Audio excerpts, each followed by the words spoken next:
Live from beautiful downtown Bastrop, it's time for the Stage Select, starring Julian Titus and Justin Ham. What could this possibly be? Seems a lot like a podcast. Wonder what specifically.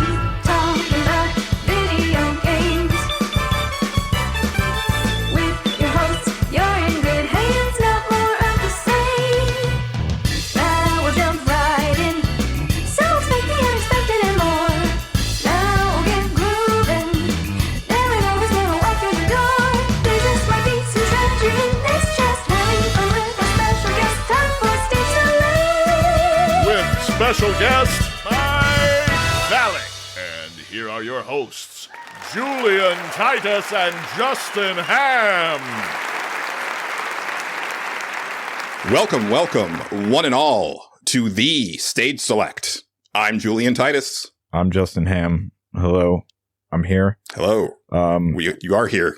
All right. Hey, Justin. Oh, hey.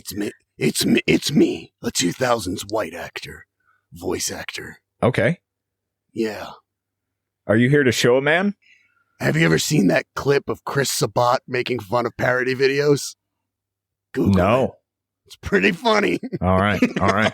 That sounds good. He's like, as someone who plays Vegeta, I take it really seriously, and I don't like all these parodies of me. Especially when the company who makes the cartoon tells you to stop. Like, Right. he's like basically like against democracy and freedom of speech in a Yeah. way that only Republicans imagine happen. Yeah. It's really funny. He's like, when an overlord tells you to stop doing something, you should do it. Yeah. Hi, I'm Mike. You sounded incredibly like Chris Sabat's Vegeta there a couple times, Mike Fallek. Yeah. That was kind of impressive. Thank you. I am impressed. I'm up Yeah. for the role. Yes. Yeah. Yes. Special guest, Mike Fallek. Thank you. He's here to show a man. Yes. I don't He's going to get show that a man. reference. Yep. Yeah. He is going to show a man. What's the Yep. reference? Not. I'm what just do you parroting mean? what Justin said. What do you I'm gonna mean? Google it, Justin. I'm sick of your What do you mean? antics. He's going to show a man. I don't understand what's the problem here. I show men all the typed it on time. here. I'm not upset about that. It's just, oh my God, I typed it into the wrong keyboard and it just sent an emoji at you guys. I'm not sad. I'm not. Well, no, oh my that's God, fine. take that away. We're here. We're going to show some men. And men are going to know. And that's all Yes. there is to that. Yeah. Mike Fallek is a old podcasting friend of Justin and I's, but Yes. for new listeners, Mike is a fellow podcaster. He is a filmmaker. He is a documentarian. He's an animator. He is a good friend, and now a game developer. Yes. Just every time that you're on, you've got more things that you've done, and I'm always jealous. And I'm exhausted. Yeah. Yes. I'm thoroughly That I exhausted. believe. well, it's like you just have to keep adding these skills. Otherwise, you're naive. You know, it's absurd. Yeah. It's absurd the amount of skills, and a lot of people don't have them. Like all those skills you said, I they don't. basically all just make game developer at this point. Yeah. You know, you just need all those skills to be a game developer. True. That's actually very true. One day you can show a man those You skills. talk about podcasting. What does there's all these, you know, you guys are real podcasters because you can edit and stuff like that. I mean, how Mhm. many idiots get a podcast and you're like, yeah, I know a lot about podcasting. It's like, name one audio editing program. You know? Yeah. I feel that at this point, most of even the hobbyist podcasters like us, like at least have that bit. Oh, I'm not talking Now? about that. I'm talking about the people who are professional podcasters. Like the celebrity Bachelor podcast and shit? Nation. Yeah. Yeah. Those people who, Yeah. I'm a podcaster. What type of mics do you use? Dick-shaped ones? Yeah. Got me on that. They are dick-shaped. Yeah. Did you know? And I definitely want to get to your game and everything, Mike. But before that, just a couple quick housekeeping things. First of all, hello, Belgium. Hi. Thank you. It's really nice to have you listening to us because apparently, at least for a little bit there, we were like in the top 100 of podcasts for video games in Belgium, We're doing all right. including being ranked ahead of Castle Super Beast of all things. I don't know how that happens. I don't know anything about your country, but I appreciate you very much. Let me guess some stuff. Is that not Legos? Maybe? No, I don't know. It's Lego, though. Yeah. Mike, the plural is also Lego. Oh, get out of here. Yeah. I enjoy all of your manga, too. Like, Yeah. get out of Yeah. here. You know what country I'm from? That's how we pluralize things. Yeah. You impede my culture. No, Belgium seems fine. John Claude Van Damme's from there, I think. Well, there you go. Yeah. Fucking A. That's good. Yeah. It's pretty awesome. Yeah. They speak French. I know that. Do they? That's sweet. In addition to other languages. Are you French is Googling cool. it right now? No, I only Googled your dumb show a man thing. Oh, well, did you show a man Belgium? No, it didn't come up. I got all these articles about how to show your man your feet don't smell like cheese. Yeah, well, if you would just show a man, are you a then subservient it would come woman? up Read right. this article. How subservient are you? This Valentine's Day, he's begging to find out. Well, if you show a man your feet, things will happen. I don't know what to tell you. Oh, you let's. Ooh, Justin, I really you live, don't like I just that. want to say this for the audience. Justin, you live an hour away from me. I will come to your house and fight you if you Well, don't tell me what show I'm telling man Mike to show a man his feet. I don't know what to tell. I don't know. That's all I'm saying. That's Yeah, no, let's not. The show just started. The episode just started. Can we not do the feet shit yet? Like, No, let's at least Well, he like brought nest it that up. further I didn't into do the it. episode. I go back in the tape. I did not bring it up. he's trying. Unless I he- did. Yeah, you did. There was something Oh, okay. about feet. All I heard was feet, and I latched onto that. I'm sorry. Let's move Yeah. on. Okay, listen. Let's Other move thing, on. real quick. As I said last episode, You loving this, Belgium? I was on the latest stream over at Perfect Storm Gaming over on YouTube with Joe, Kate, and Vito. That was actually a lot of fun. I was watching the show a little bit before they had me call in. I don't know how my little bit actually sounded because I think maybe the audio was coming in a little low, but I will have a link to the actual stream in the show notes if you guys want to check that out. Those guys are a lot of fun. Just playing some old games and cutting up and everything. It was a good time. What's the name of the show one more time? Perfect Storm Gaming. Because I will say that is the only thing that when I ever have to go back on an episode of your show, I often will miss something the first time. So I want to go back and then find it. And then I end up getting distracted because the show is good and I miss it again. So that second part's not your fault. Fair enough. Thank you, Mike. Yeah. So Mike, it's been a while. You were one of the last. You were on the last guest episode of Nerds Without Pants before it ended. Did we talk about the before times? Yeah, a little bit. Not all that much. Okay. So, I know personally because we're friends and we correspond and stuff like that, that you've been in a form of fresh hell getting your game up and running on the Xbox. And I'm sure it was very traumatic. So let's get really deep into that trauma. Like that's the first thing that I want to get into on this episode. Yeah. Relive it right now for us, please, for our personal entertainment. So this is like typical of being me, is like you spend 2 weeks investigating something that's supposed to have said to have been worked.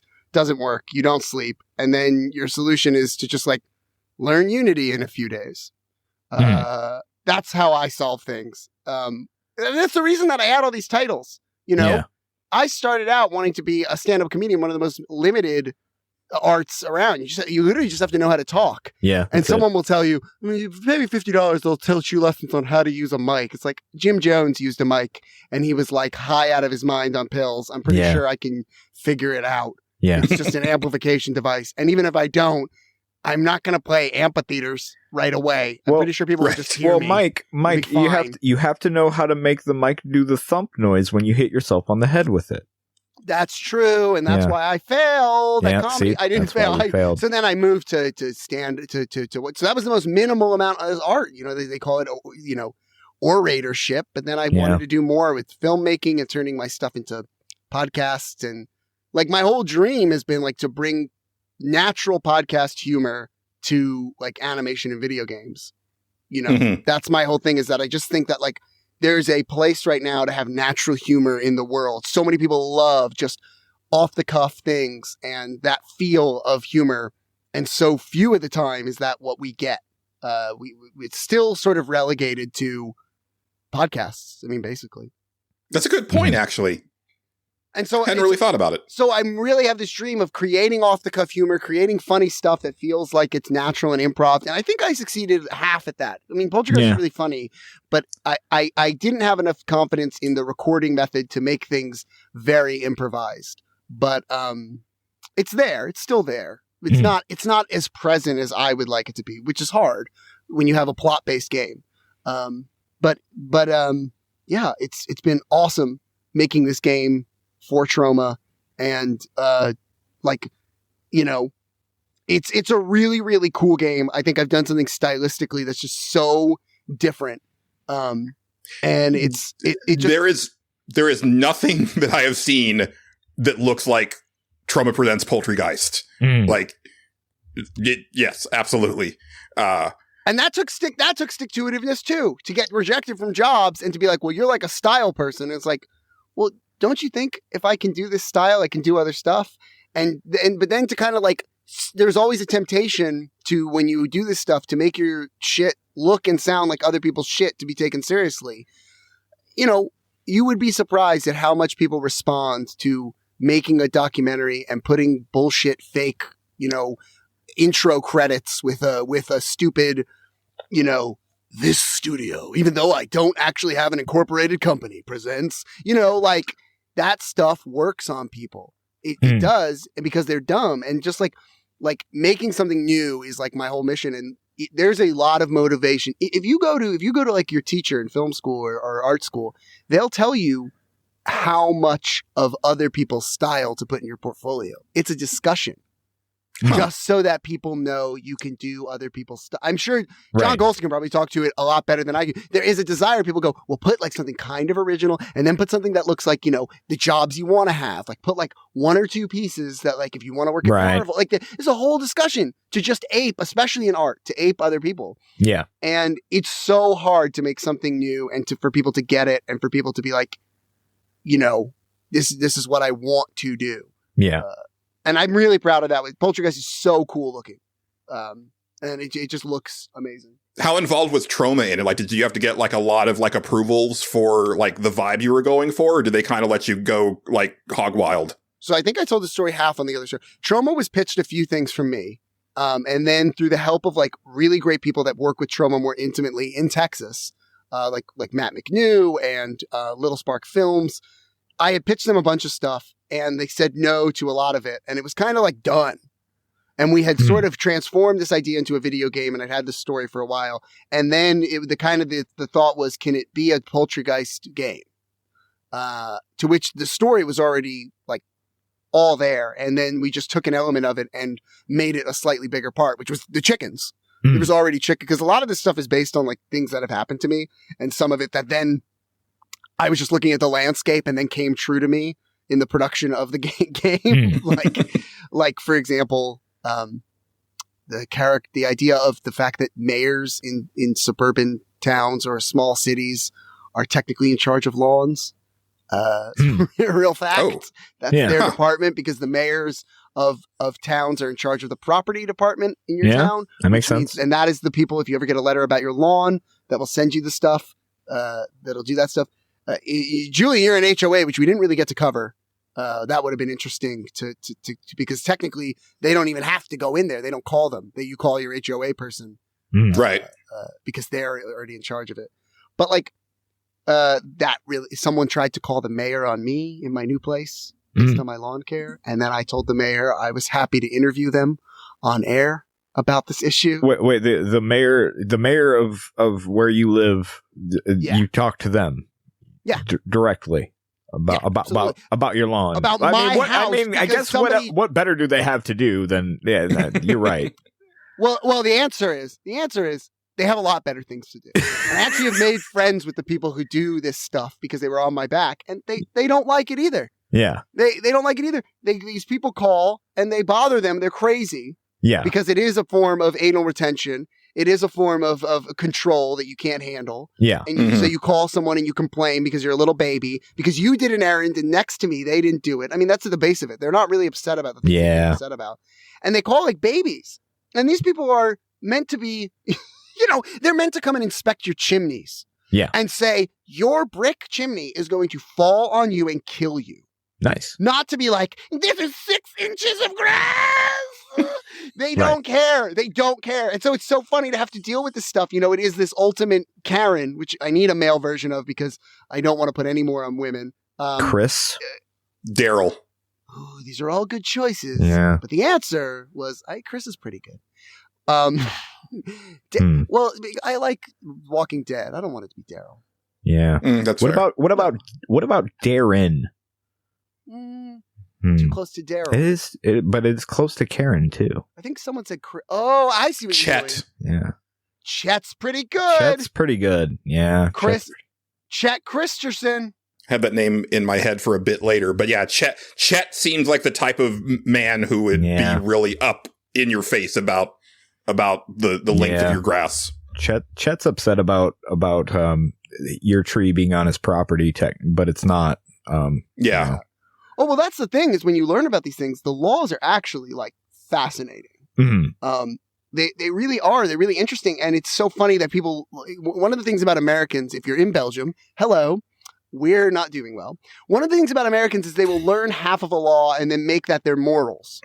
And so, like, you learn some of these laws and you go, well, you're not doing everything legally in your, like, you just know about this one law. I actually spoke at City Hall to tell them that, like, I think that this is like, we need to have, like, a law. I wish I'd been there.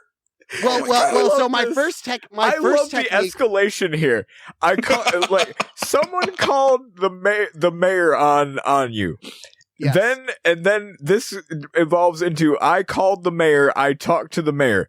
Then I went through events, I have spoken at City Hall about okay, continue the story because now I'm City Hall was not prepared for Mike Fallek. I know that for a fact. I'm currently I wanted to go in. I was like, I'm gonna read the tone. This is part of your stand-up comedy training, and I knew that if I was too energetic, it wouldn't work. But when I saw the meeting, it was very dry, and it was very. They were very glib. How very glib. But there was progress. I haven't had time because I've been working on this game to go back. But I mean, this idea that, you know, not having a lawn, that a lawn is bad for the environment is not new.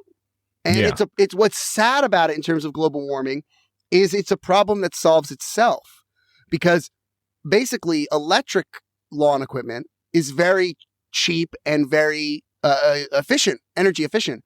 Although leaf blowing is absurd and doesn't need to be done. Yeah, probably not.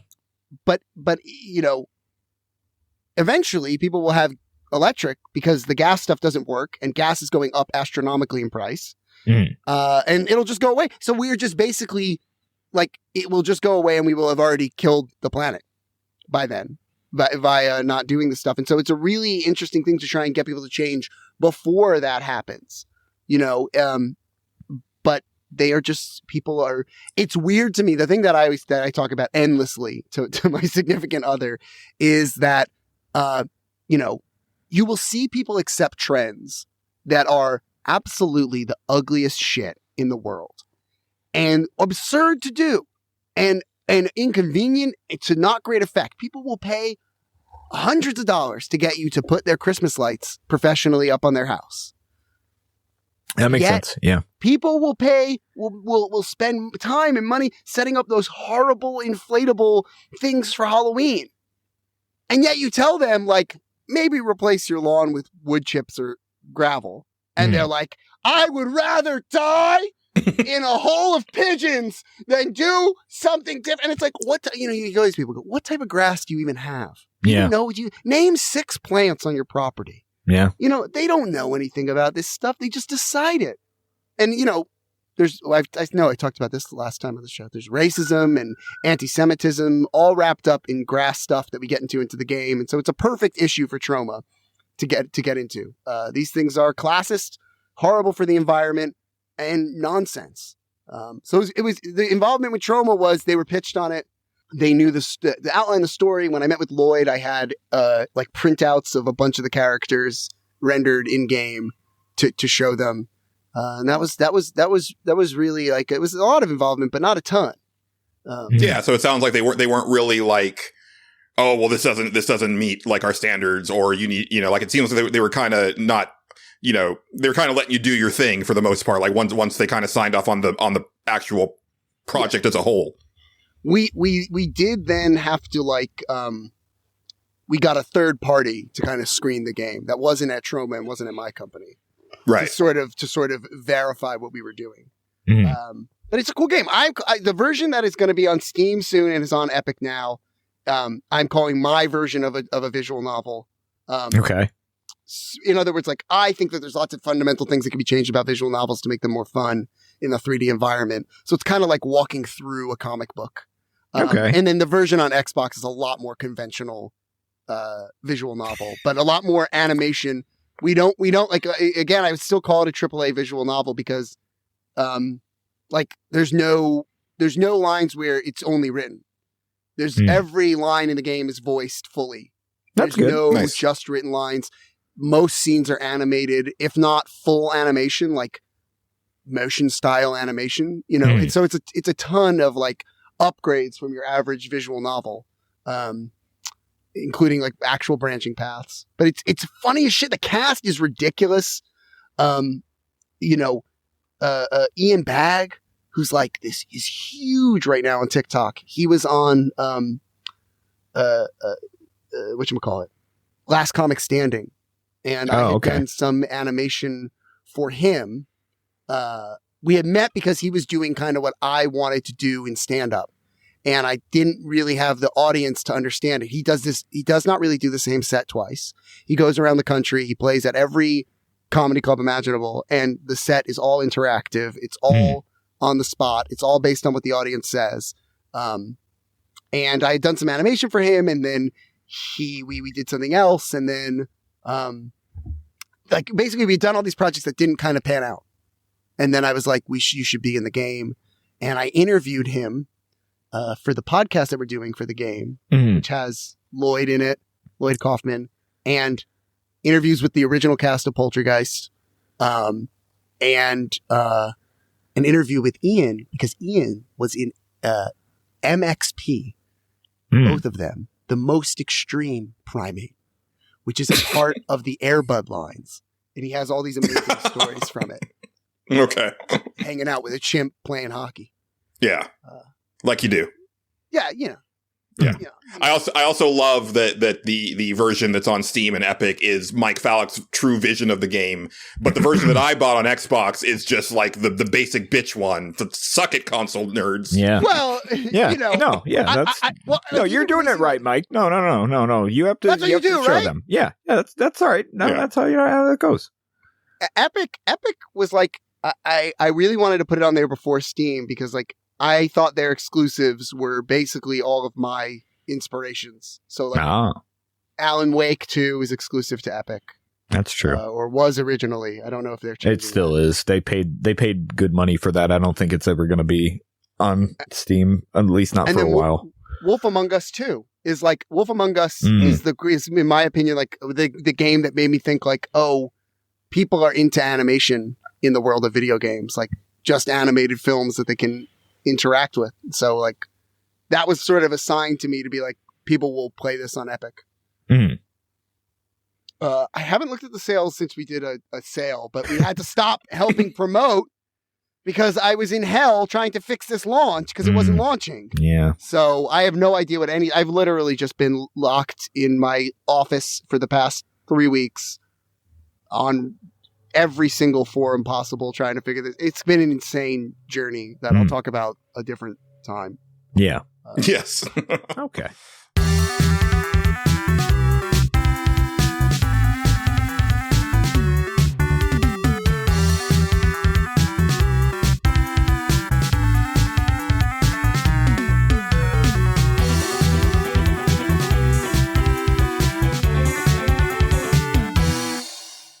I imagine that's probably been like the majority of what you've been up to, like since we last spoke in October. Well, if we're talking video game wise, Yeah, we're talking about video games. Yeah. my production was not so crunch based. I want to put that out there. Yeah. I was publicly out there and we had to fix a public problem. That is why I did crunch. I just want to make that clear to people. I don't have I'm very against that. This game was made in a year by waking up by getting to work at 9 and ending at 9 at the latest. This was not made through these ridiculous ways of doing stuff. I still maintain my radio show. I still produced podcasts. You still yelled at people in City Hall, things like that. I did my civic duty. That's right. I don't believe in that. I only did this crunch at the end because there was an emergency. There was an emergency. People had bought the game. Yeah. You can't do that. You can't sit around and tell people I'm taking it 9 to 5. Yeah. It's criminal. It's all about the audience. So I did play a lot of games. Okay. So do you want to talk games? Yeah, let's talk some games. Yeah. All right. So I hesitate to always say this on the show because your fans are actually interactive, but I'm like at Ganon's door on Tears of the Kingdom. Okay. Impressive. That's cool. I am. Spoilers. You fight Ganon in a Zelda game? Guys, that's absurd. shit. I should have said that. I got really obsessed before that game came out with getting all of the clothing in Breath of the Wild. Okay. As one does. Then, I started playing the new one, and I kind of don't want to be Ganon unless I have the dopest ass shit on me. Yeah, no, that makes sense. Fashion Zelda. Fashion Souls, I hear, is the Fashion Zelda in this case. Yeah. Yeah. What's this term? Fashion. No, it's in the Dark Souls games, I hear Fashion Souls because the actual gear doesn't really, the stats don't matter as much as how you look in those games. Yeah. In Zelda? In the From Software games. In Dark Souls. Yeah. Yeah, they don't matter. No. Yeah. They don't matter at all because all that matters is hit points. And you're not going to get through a fight without getting hit. Okay, also, on that note, I've been really into the Elden Ring lore, not the actual game. Why not? Yeah. I'm super into Elden Ring talk. I don't know if that's what it's called. Oh, yeah, no, you're right. My favorite thing that I think you guys would like is people are putting them in sims, oh, yeah. Simulators. I've seen that. Yeah. Yeah, and so they'll do 5 bears versus every single boss. Oh, yeah, that stuff is always fun. With that. Yeah. Yeah. It's amazing. Yeah, that is fun. Elden Ring's lore is dope. I don't think It's enough all right. people are talking about it. I've had it laid out as a whole. It's really cool. Yeah. It is really cool. And, it took me 2 playthroughs to actually really get invested in it because it was the first FromSoft game that I'd actually played to completion. And so much of it is very much on the fringes of the, what you're doing. You've got to be really paying attention and looking at those item descriptions and stuff like that. Yeah. And also, because the quests are so easily missable, you miss out on a lot of the stuff that way. And so doing a 100% playthrough on my second attempt, I was oh no, there's some really cool shit in here, to the point that when I saw the trailer for the DLC, I was oh, this stuff actually makes a lot of sense to me. And I'm catching these visual cues of what the implications are. And I'm right. Oh shit, I'm in now, aren't I? Yeah. Yep. I also learned what George R.R. Martin's role was and the setup of it, which I didn't know. Apparently the way it was supposed to work was, what's the Japanese side of this? The main Miyazaki. Miyazaki, the video game Miyazaki was, he wanted Martin. I got that right. To no, because I remember that little remembering that because I had to remember a different guy. So Miyazaki was I want to make a game based in a ruined world because all the From Software, everything's always shit. So George R.R. Martin, make a fantasy world, and I'm going to make all the story about all this shit thousands of years later after everyone's dead. Yeah, that's what I was under the or that's how I understood it, was that George R.R. Martin did the before time stuff that is referenced in legend, right? Yeah. But he didn't actually touch the main narrative of the game itself. Well, in theory, he does. In theory, the idea is that this is all the downfall, that every character you see is from his time, and now they're all fucked up. And so basically, the whole thing is if you're going to kill characters, right?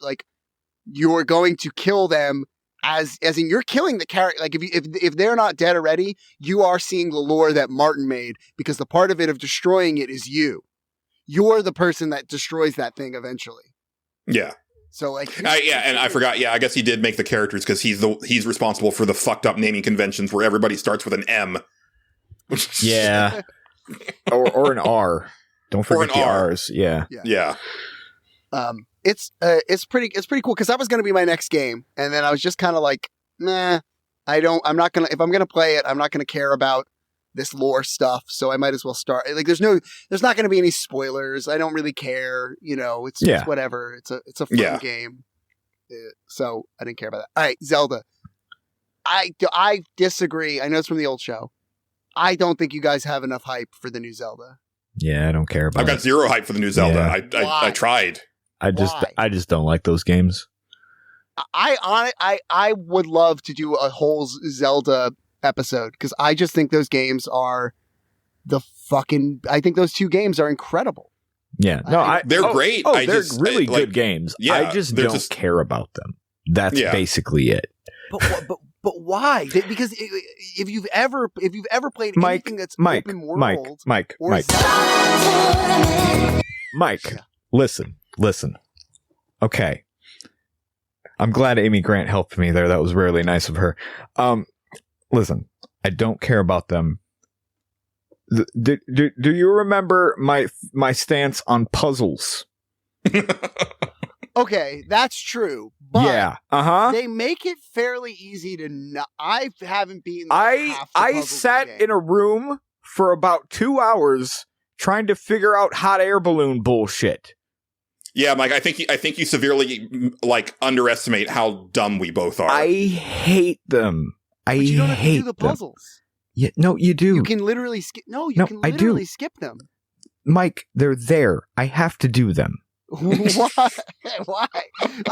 So the way I play the games, I really liked in the first one, like the map discovery. So like for me, I just get addicted to like finding all the map and finding all the stuff and finding. So you just have to turn it on and then you can fast travel to it. So I will literally find like in the beginning when I was playing it or when I replay through Breath of the Wild, which I frequently do, I'll find all of the shrines. I'll find like 20. And then if I'm playing it while working out or something, then I'll go beat them in a long run. But like, if I want to, you don't have to. But that's the game. Like that's no, it's not. That's it's so much of the game. It's one element of the game that gets you more health. You don't need it. Well, no, but because the actual dungeons, right? And even just eventually I have to do a dungeon. No, you do. You literally don't have to do a dungeon.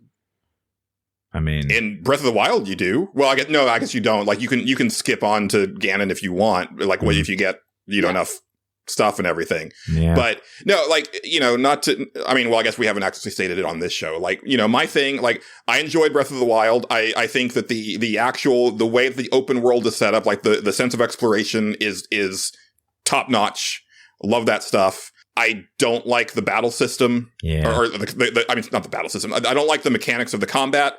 I don't like the way Nintendo, even attempts to tell a story. I'm not a fan of. And then there's a lot of little nitpicky things that I have had a problem with the Zelda franchise for many, many years that just compound. And a lot of it is, we're going to stop the game every time you pick up this item to tell you that you picked up this item that you already know what it is. And, there's a lot of that type of stuff and just kind of a general annoyance factor that I have with a lot of the characters that in Tears of the Kingdom, there's this dude that is always trying to prop up this sign of of this guy.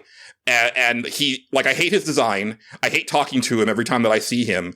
And it's my dude, after the first time that I showed you how to put this sign up, why do I then see you 10 minutes later in the same situation? Magic. Yeah, you showed a man. Julian is what you did. I did show a man. You showed a man. Yeah. Yeah, but he did not take the lesson. You used magic. Well, you have to continue to show men. Okay, I'm sorry. Yeah, you did it using magic. That is true. I showed him how to prop up a sign with a piece of wood. No, you didn't. You did show a man using magic, Julian. That did happen. Let me use my telekinesis. My bonding telekinesis. I've never heard of such an OP power. Yeah. With the net result of being that I propped it up with a piece of wood that you could do on your own. You could do that. People have done it for hundreds of years. Yeah, he's an idiot. You got to help idiots. I don't feel bad for that you help someone stupid. Yeah, but that's my thing is that it's that type of stuff that just annoys me. And again, what I've said is that, like, if I could somehow fuse Breath of the Wild and Elden Ring with a different story, so I would be so much happier. I would love to do a spoiler cast because this is what I was getting to. After watching Elden Ring lore and Tears of the Kingdom, getting through all the game, I just want to say there's a huge Elden Ring influence on the story. And I don't think enough people are talking about the fact that, like, both of the, because I want to talk negatively with you. Let me join in the fun. Both of these Zelda games, like, take from a lot of popular games. Yeah. Like, to me, it didn't. I was going to say, like, I mean, Elden Ring took a lot from Breath of the Wild for the most part. That too, yeah. Absolutely. Well, like, okay, you're on a paraglider, right? Yeah. I mean, that just is how every player in Fortnite goes into the game. I mean, yeah. Right. So right off the rip, you have a power that's, like, definitely meant to be like, hey, kids, like Fortnite, in Breath of the Wild. I mean, but didn't Link have like a similar thing in, like, Wind Waker? Didn't he have like a glider? Like not a leaf? That did this, not where you could go down into and like fly around like that, Like, I mean, literally, this one starts off jumping, a lot of jumping down, like basically Fortnite, Mm-hmm. It's and the Elden Ring ripoff stuff is, like, really blatant in a lot of ways, like the whole idea of, like. Well, I don't want to get into too much spoilers, but there's a lot now that I've learned about deep Elden Ring lore. That's like, right. But I think that's what I was getting at is that the parts of Elden Ring that I like is the combat, the leveling up, and, like, the way that, like, equipment and stuff like that, like, feeds into your build. I don't like the aesthetic, the characters, or the story. And then on Zelda, I love the aesthetic. I love, like the design of the world, but I also don't like that guy's design, by the way. I don't know when Turkish kind of design came into Zelda, but it's like, I'm so mad on any, like, kind of Turkish looking characters to me. Nothing against Turkey, although Belgium's outdoing you. I don't know when that came in, and it must have been the Zelda 64 stuff, but, like, the vests and the hats and the big pants. It's like, I don't quite get it. Well, but I meant more of just, like, like the like it's a nice game to look at. It's like, I don't like looking at Elden Ring. I don't like the monster designs. Like, I think they're just, like, way overdone. I know I'm in the vast minority on that, and that's fine. You are in the minority. Cool. Even on the show, they're dead. I go fight Godric the Grafted, and I'm like, yeah, those extra arms sure are handy.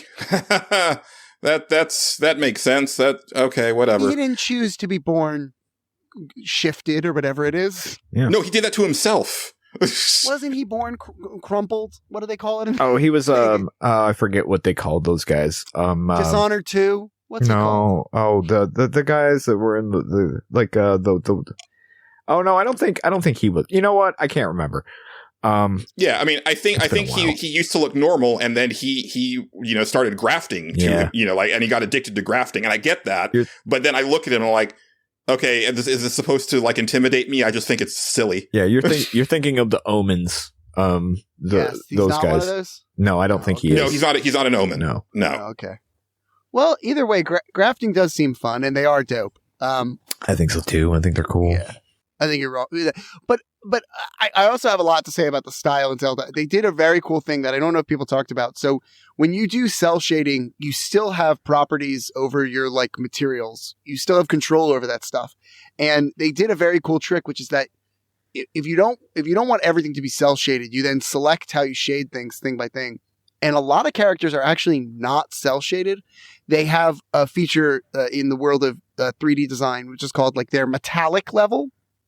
And if you turn your metallic level way up, you can kind of fake a cell shading look, because basically the most metallic object in the world, if it was smooth, would have these very even, this is a theoretical computer object, would have these very even reflections basically of light, which would give off the same effect of cell shading. And so like a lot of the horses have this, a lot of the hair has this to give it this metallic look, and so it's a very clever design, and I do really like I love I think that, but I just have to say I think together as one game it's like the best open world game. Oh, a lot of people. I think a lot of people would agree. That's what I was getting at. I would like to combine the two and then get somebody else to do a story that with characters that I care about. Why don't you did you play through the story in this one? Which one? Zelda. No, but I've never liked a Zelda story. Oh, you have to give this a chance. I'm telling you, it's totally Mike, different. I gave it multiple chances. I got bored out of my mind. Yeah. I played all the way through Breath of the Wild. I did my time. There's something about I play it and I just kind of get bored with it like very fast, and I get bored and frustrated, and it's a really bad combination because I agree with that. I don't have the sense of wonder when it comes to discovering things in a video game. I don't know, I don't get that aspect and a lot of people love that shit. Like a lot of people are like, oh, look at this thing that I found on the map. I'm like, yeah, I don't know, a guy put a lake over here. That's cool. It's a lake. Okay, to me, I don't want this Zelda. I really am afraid because of how much I liked it. This is specific to Justin's comment. Yeah. It's not going to sound like it at first. I really am afraid because it's a big trend in Zelda to do one or two games and then blow the lid off the format, right? Mm. That's pretty common. What? They're dude, they've been the same since the N64. No, they not like, okay, maybe if you think the format, like I'm saying it like that, but basically to be like the way the plot progresses and what you do and like sort of the shape of it and the look of it and the mechanics of it will shift to a different type of thing versus like, and Majora's Mask to, whatever, Zelda 64 to Majora's Mask. Ocarina of Time. Versus like, then you have Wind Waker, which is a totally different type of thing. And then Twilight Princess is like a return, but dark. But like they all have kind of a different, and then the 3DS ones, which I think is the best Zelda, the Link Between Worlds. That to me is like the best. Yeah, Link Between Worlds is my favorite Zelda game. Mm. I want this to be Skyrim. I basically want them to make a third version that ports over the other powers, but makes them like class-based, so you have to earn them. Mm. I want them to add a bigger world. I want them to add more just stuff and make it more open worldy. Because I love the way that it all just works together. I just think it's so... I've never cared about crafting stuff in games, and I care in Zelda. Yeah. Was 3 open worlds not enough open world for you in Tears of the Kingdom, Mike? No, it wasn't. When I saw there were 3 maps, I was like, "Oh no, no!" That was another thing that I was like, "Yeah, I don't think I'm gonna do this." I'm good. I want more shit in between because they are so focused on this open worldness. I just literally want the same amount of stuff like is in Skyrim. I want more enemy types. I want to be able to follow trees. I want all the powers. I want them to make this like Fortnite. I just think it's such a better move for them in terms of stuff I like. That's what I mean business-wise. Business-wise, I mean, so wait, I would like are you it. saying you so want like Wolverine and Zelda? Is that what you want? Like just put Wolverine in there? Yeah. I mean, I understand. Okay. Listen, no, I can get behind that. No, I can get behind that. You can't get over mechanics, right? Mechanics are mechanics. If Julian doesn't like the fighting system, you're not going to get over that. Listen, Mike, if you don't like puzzles, you're not going to like puzzles. I don't know if we're going to be able to get Wolverine for this, okay? We're going to have to shoot for lower. Nintendo doesn't have that kind of budget. Moon Knight? No. I'm thinking more like NASCAR racer Dale Earnhardt Jr. We'll get him in there. Like, we'll put him in Zelda. That's a great point. Zelda has a couple cool racing mechanics in this game, and it's like, well, yeah, the world of kart racing is shit. Yeah, right. Like you have Mario Kart, and that's it. I want to. Okay, now we're talking. Now we're talking. So we make a Zelda kart racer. We have Dale Earnhardt Jr. there, and he's there, and he's racing around, and he's like, "Hey, my dad died," and we're all sad about it. And then you go driving around, and you're like, "Oh man, thanks, Zelda, Dale thanks Earnhardt, Zelda Link." The ghost of Dale Earnhardt with his mustache. Okay. With a sand seal with a matching mustache. All right. Now we're cooking with gas. And Ricky Bobby DLC. And Ricky Will Ferrell. The unholy combination of Will Ferrell and Pharrell. that yeah, is no, that makes exclusive to Zelda. Yeah, exclusive. Yes. Okay. And all you right. can only get him at night because they're up all night to get lucky. Right. And there's Yes. room for activities. That's right. Just all Yes. the bro stuff. Yeah. It's all coming together. I'm fine. Like, Yeah. I'm not joking. If we're now not caring about some of the sanctity of Zelda or all these Yeah. games, Who and all these cares? things, it's Fuck like, them. fuck it. It's garbage know? anyway. Nobody likes it. Get Goku Throw it in the there. trash. Where is Iron Man? Where is the Iron Maiden's mascot Eddie in Zelda? Where is he? I want to know. If this is what I'm sort of saying. This is like, if this is the way games are going, I don't really. If it means that like this is how I get more of this world and more of this stuff, like I'm not going to fight that. I like the mechanics. I like the puzzles. I just Fuck it, love put Goku in it. I love this hypothetical Mike Fallek situation where he's like, these last two Zelda games were the biggest Zelda games in Zelda history.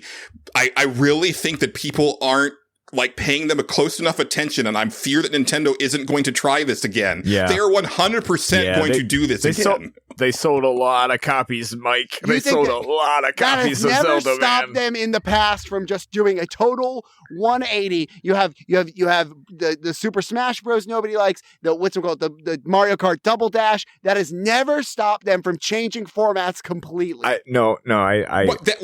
Mario Kart Double Dash does not change the format completely, Of course it dude. does. No. Of course it does. It changes it just as much as, okay, Julian, yes, they're still racing games, but it changes it just as much as the difference between, different Zelda games. Of course it does. No. Okay. Which are negligible. Okay. All right. No, listen. I don't think, Mike, they sold a lot of copies of Tears of the Kingdom Yes. and Breath of the Wild. I don't think they're going to change the format that much. I think it's going to be an open world for a while. And probably the first, until one does bad, until they make a bad one. I don't give a shit about open world. I do like the mechanics. I do like the crafting. I do like that. That stuff could easily all go away. They spend way too much time and money on the Tears of the Kingdom mechanics. Like that is coming back. Like, if you got money, you can spend money, Julian. You can spend it again. They spend lots of money on those Transformers movies. They do like to kind of switch up gimmicks and stuff like that. And if they have a new system that has, or a new console that has new stuff that they want to fuck around with, they will probably fuck around with the formula a little bit to show that stuff off. I could definitely see that being a thing. I'm not saying it's going to be 100%. It's not going to be one-to-one, but I bet it's always going to be. It's always probably going to feel pretty similar to what they've done right here. Maybe, I don't know. I could be wrong, and I would actually like to be wrong because the ones they make now are boring to me. Sorry. They're good games. They're really good games. I just don't like them. Yeah, they're great. That's games. what I want. I need to iterate that. Like I think they're fantastic games that I just personally aren't for me. It's like some people like John Cougar Mellencamp. I don't. I think he's garbage. But, some people like him. When he sees the Southern Cross for the first time, it's like, what? John Cougar also, Mellencamp? I want to, I think isn't he in that band? No, I don't know. I want Taylor Swift to play Zelda so badly. Okay. All right. More than any other person in the world. I don't know why you wouldn't cast Taylor Swift as Zelda. Is Travis Kelce going to be Link? Travis Kelce is a recent fuckboy added to the equation. He's not really a part of the Swiftiverse. Okay. Oh, I wish that I could make that the episode title. Yeah.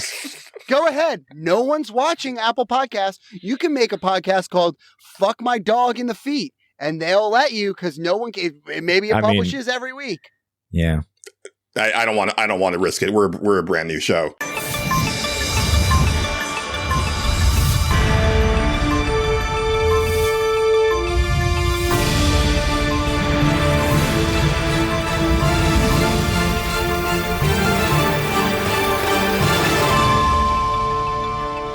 Breaking news, gentlemen. Oh. Once again, as everybody knows, the Stage Select is known for its hard-hitting coverage of the latest and hottest news. Tears of the Kingdom, game from 2 years ago. Yeah. What do we got? Yeah. Unfortunately, breaking news, I've got some bad news for you guys again. I know that we were all very excited about the release of the N-Gage, right? We wanted something where we could play a game, we could play MP3s, we could side talk. Like we were very, very excited. I couldn't wait to talk on that phone like a crazy person through the side. I know. Yeah, Please I don't was. tell me they're not making that Tomb Raider. I was so excited for it. Unfortunately, It came out. It seems like the early reviews are in, and they're not good, guys. Oh, say it ain't so. That's crazy. The games are reviewing on an average at about like a 4 out of 10. Okay. Oh. Well, I mean, what if it's opposite day? It might be good. What if it's opposite day? Then it's an 8 out of 10, which isn't. Well, that's not math. That would be a 6 out of 10, actually. You know what? Even bad on opposite day, really. Yeah. It's not a good score.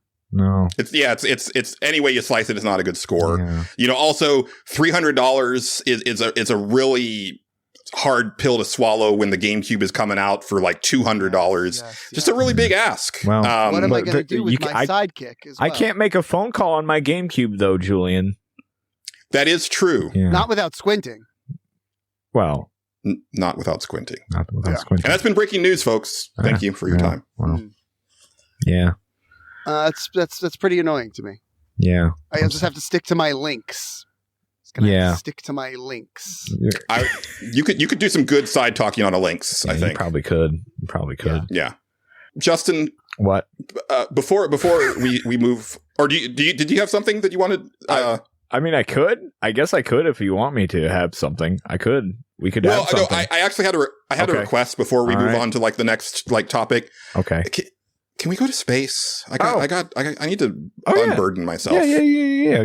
We'll go, we can go to space. That's fine. Cool. But hold on. I want to make sure Mike's comfortable with going to space. Mike, are you comfortable with going to space? Stop. Space log.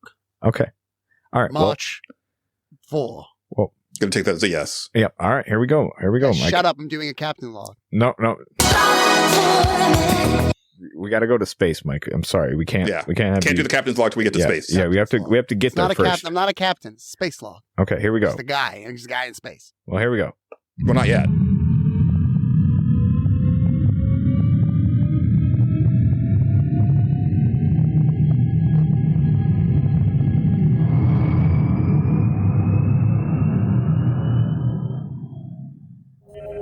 All right. Well, we're in space. We can talk about anything now. Guys, So you're nice. gonna fucking kill me. Does No. anyone see my cell phone? No, but you don't need it. Oh, on You're the space. in space. It's okay. We got. Yeah. Mike, Because Mike, I don't- Mike, I might have Mike, left it at the Mike, gas station. Mike, I can't get a hold of Amy Grant up here. Mike, you gotta calm down. We're in space. I don't have my cell phone. You gotta Just chill. man. enjoy. Just chill. Totally left it at that gas station. It's just very calm up here. I really like it. There's You can no say anything 311 up in button space. up here. There's There's no you 311 can't do any button. of that. It's very calm. Very calm. Guys, I saw my first Cybertruck out in the wild. That's cool. That's cool. I had never seen one like in IRL. Yeah. And I knew just from seeing pictures like on the internet and stuff that it was a dumb as fuck design. Yeah. But I wasn't prepared for how dumb as fuck it actually looks when you see it with your own two eyes. And it got me thinking, because it's an expensive monstrosity, right? Like that's just facts. And like you know how like the stereotype is like when you see like someone like a dude driving around in like a giant like F450 that's like jacked up on like massive tires, that he's compensating for like having a small dick, or he's just small in general. Or when you see like a dude in his 50s like driving a Bugatti with the top down, he's compensating for the imminent end of his life, right? Mm-hmm. What are the owners of Cybertrucks compensating for? The fact that they gotta. There's a lot of things that they gotta think about. They got big brains. They Yeah, gotta think I about a agree. lot of stuff. They gotta compensate for the fact that they make bad decisions a lot, and it costs them a lot of money. I genuinely think it is a compensating for not having enough brains. Yeah. I think it is a way to be like, how could I be stupid? I have a Cybertruck. Yeah. I'm not an idiot. Would an I think you idiot cracked own a it. Cybertruck? No, would an Totally, idiot? Justin Yeah. nailed it. Yeah, would Yeah. an idiot own one of those? That's crazy. Also, they really like brushed steel. Just a brushed steel. They really like it. Yeah. Really into Let me it. tell you something about brushed steel. And Yeah. it's the same with a totally white design for a kitchen or a bedroom. Yeah. You're going to get sick of it. I don't care who you are. You're going to get sick Well, of it. It looks well, cool compared to your now, current Mike, situation. listen. But they really like a brushed steel. Okay. I didn't think of that. Yeah, they Yeah. really like a brushed steel. Okay. Yeah. That's good. Yeah. All I right. feel so much better now. Yeah. Where did you see it? Did you see it on the highway? I saw it in my neighborhood, actually. Well, not my immediate neighborhood, but like on the way to the supermarket that is right around the corner from my neighborhood. That's where you want to see one. That's where you want to see one. All right. Oh, wait, guys, look. Speaking of, there it is. That's the Tesla that's in space. Oh shit! Yeah. That's pretty good. Wow. Look at it. Well, we seen what we came to see. I'm ready to go. I'm ready. No, to wait. Hold on. There's a Oh, chance okay, I hold on. brought my cell phone to space. Can we look around in space to see if it's? Let's just search a parsec. I mean, It's not going to be. It's it's not gonna be going in to the be in ship. space. It would be here in the ship. I don't like, know you how can look this around the stuff ship. works. We're in the ship, Mike. Yeah. We're in the ship. It's okay. Did you think we just ascended to the heavens, Mike, like I don't know where in my the cell original phone version was of when John we Carter took from off. Mars? What if my cell phone was on the top door Mike, of the spacecraft? Well, when we took it's fucked. I mean, it's fucked. Then I don't know what to Yeah, tell you. I mean, then. That's you so know, pessimistic. Yeah. Well, I'm just. In that case, it's Chinatown. You know, like, what are you going to do? What are you gonna do? Sometimes you have sex with your mom. Yes, sometimes you do. I don't. That's What are you gonna that do? line's about. Spoiler alert. Yeah. Big Well- line people quote. Really fucked up to do. I'm just going to do it more now that I know that. Yeah. I mean, I've seen the movie, but I've only seen it once. Yeah. Oh, well, the incest is a big part of it. Yeah. Like lots of Hollywood classics made by perverts, Yeah. there's a lot of incest and child sex. So Yeah. enjoy. Yeah. And the I Oscars will. goes to. Yeah. Yeah. Somebody at work wrote on a conveyor belt, "Free Robert Kelly." Did they mean I don't. comedian Robert Kelly? No, they mean singer R. Kelly, Robert Oh. Kelly, who should probably be in jail. Not But- should. Or maybe they weren't saying that he should be Who is in freed. jail? Maybe they were giving you R. Kelly. Oh yeah, we don't want this R. Kelly anymore. No, Yeah. they might have Curb been. alert. They might have been. I don't know. It's hard to say. But my favorite part of it is I don't know who wrote the quote after it. Again, this is on a conveyor belt, so I'm guessing there was an exchange between two people. And I was not part of this exchange, but directly after the Free Robert Kelly on the conveyor belt, it then says, "I don't have the resources. I'm sorry." And whoever wrote that, my hat is off to you. That's pretty good. That's pretty amazing. That is the best place to leave space and return to the Earth. I think I'm ready. Let's go. Yeah. I'll just get a new cell phone.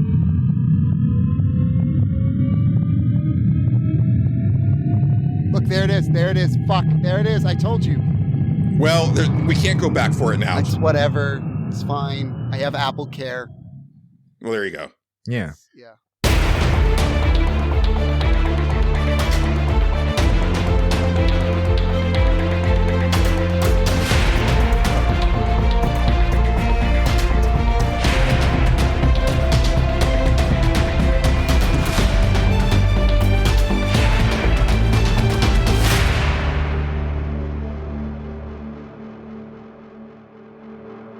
The stage select is made possible through the support and funding of viewers like you. Here are our wonderful patrons. All right, Justin, let's thank some patrons.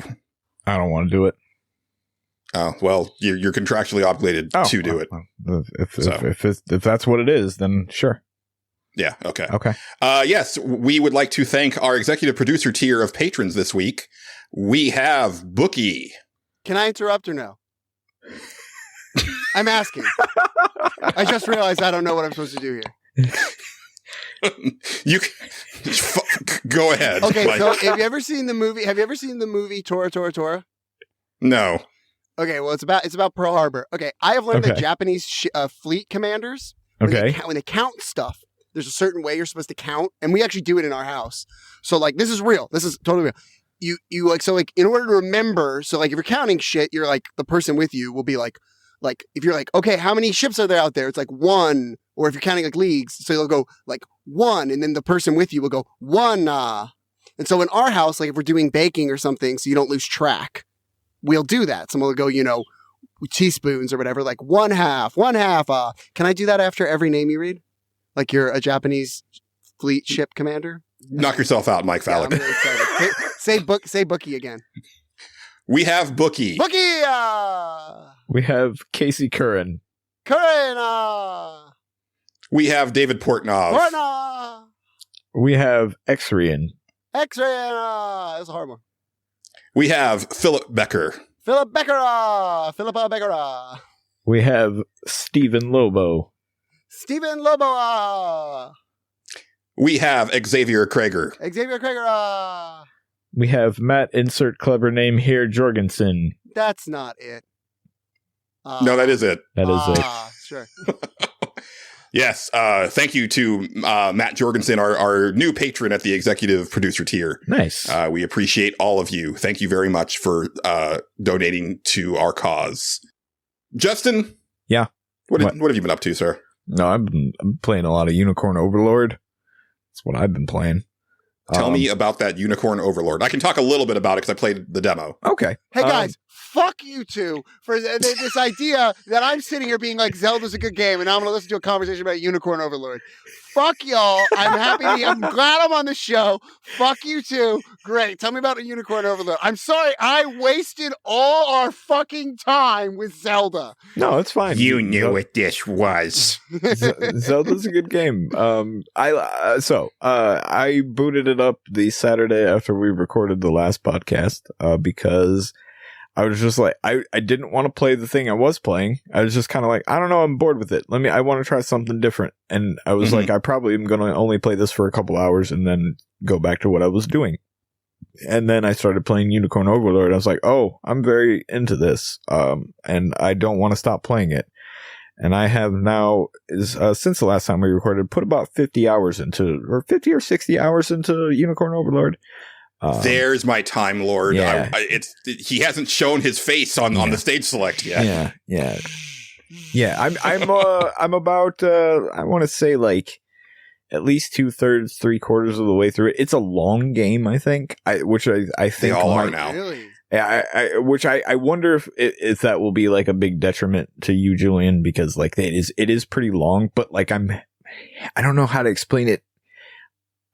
I can't get enough of it. Like, well, yeah, and that's the thing, right? I didn't play a lot of the demo, but like I can't stop thinking about it since I played the demo, and I feel that it's, from what I understand, and correct me if I'm wrong, but I think it's going to be one of those games where it's as long as you want to make it, depending on how much you want to get into those menus. Yes, pretty much. Right? And I have a feeling I'm going to be getting into those menus. Yeah, and so for a while, I just kind of like just played it where it lied. Like I just was like, I'm gonna put this guy in this troop, and they're gonna be a thing, and they're gonna go off and do their stuff.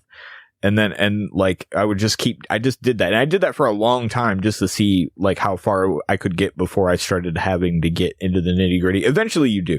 Eventually, like you'll hit a point where I hit a point like kind of recently where I was like, oh, I probably should start looking at things because I only have like 2 units that can do anything. And everybody else is getting slaughtered. And then I moved some people around and started fucking with some stuff. And I was like, okay, now we're getting somewhere. But we should say, just kind of at the top, like, so this is a strategy RPG from Vanillaware, makers of 13 Sentinels and Odin Sphere, lots of other stuff. But not in the vein of like a Fire Emblem or a Final Fantasy Tactics, more in the vein of Ogre Battle, where you're doing Ogre Battle real-time strategy. Basically, it's an RTS. You're making the decisions ahead of time for the units and then letting that play out. And after playing the demo, I realized, okay, I was not mentally prepared for Ogre Battle on the Super Nintendo when I rented that. Yeah. And this clicks so much better, instantly. So some of the things that you mentioned that it's not, it kind of is at the same time though. Like that's the wild part. It is like a crazy mishmash of stuff. Like it's a lot of Fire Emblem actually in there. There are there are like bonding between units and stuff like that. You can get their rapport up or whatever. Are there time travel babies? No, but you can get married. Okay. Which was hilarious when I unlocked that. I was like, oh, okay. Yeah, no, this is a Fire Emblem. Storyline wise, it reminds me of Suikoden, actually. The original Suikoden. Like, where it's kind of like basic. It's not gonna knock your socks off. There are even like certain like really like by the numbers fantasy stuff in there where I'm like exactly what Suikoden did. Like, oh, there's some you're the guy that has to unite the people, to fight the Empire. They even call you your army. You're the Liberation Army. That was the name of the army in Suikoden. I'm like, come on, like it's right there. But I'm fine with that because I enjoy the first Suikoden probably more than most people do. Does Liberation Army, so like there's obviously the PLA, like does that mean something maybe in Asian culture that we don't know about? Well, I mean, there's the Zenorians and they're bad guys. They're doing bad things. And they got a bad reputation. Thin Lizzie's involved. And you gotta stop them. And they killed your mom. You're not happy about it. And you had to go hide. And then you're coming back. You're making a big comeback because they try to kill you. And you're like, all right, we're the Liberation Army now. We're gonna liberate it all.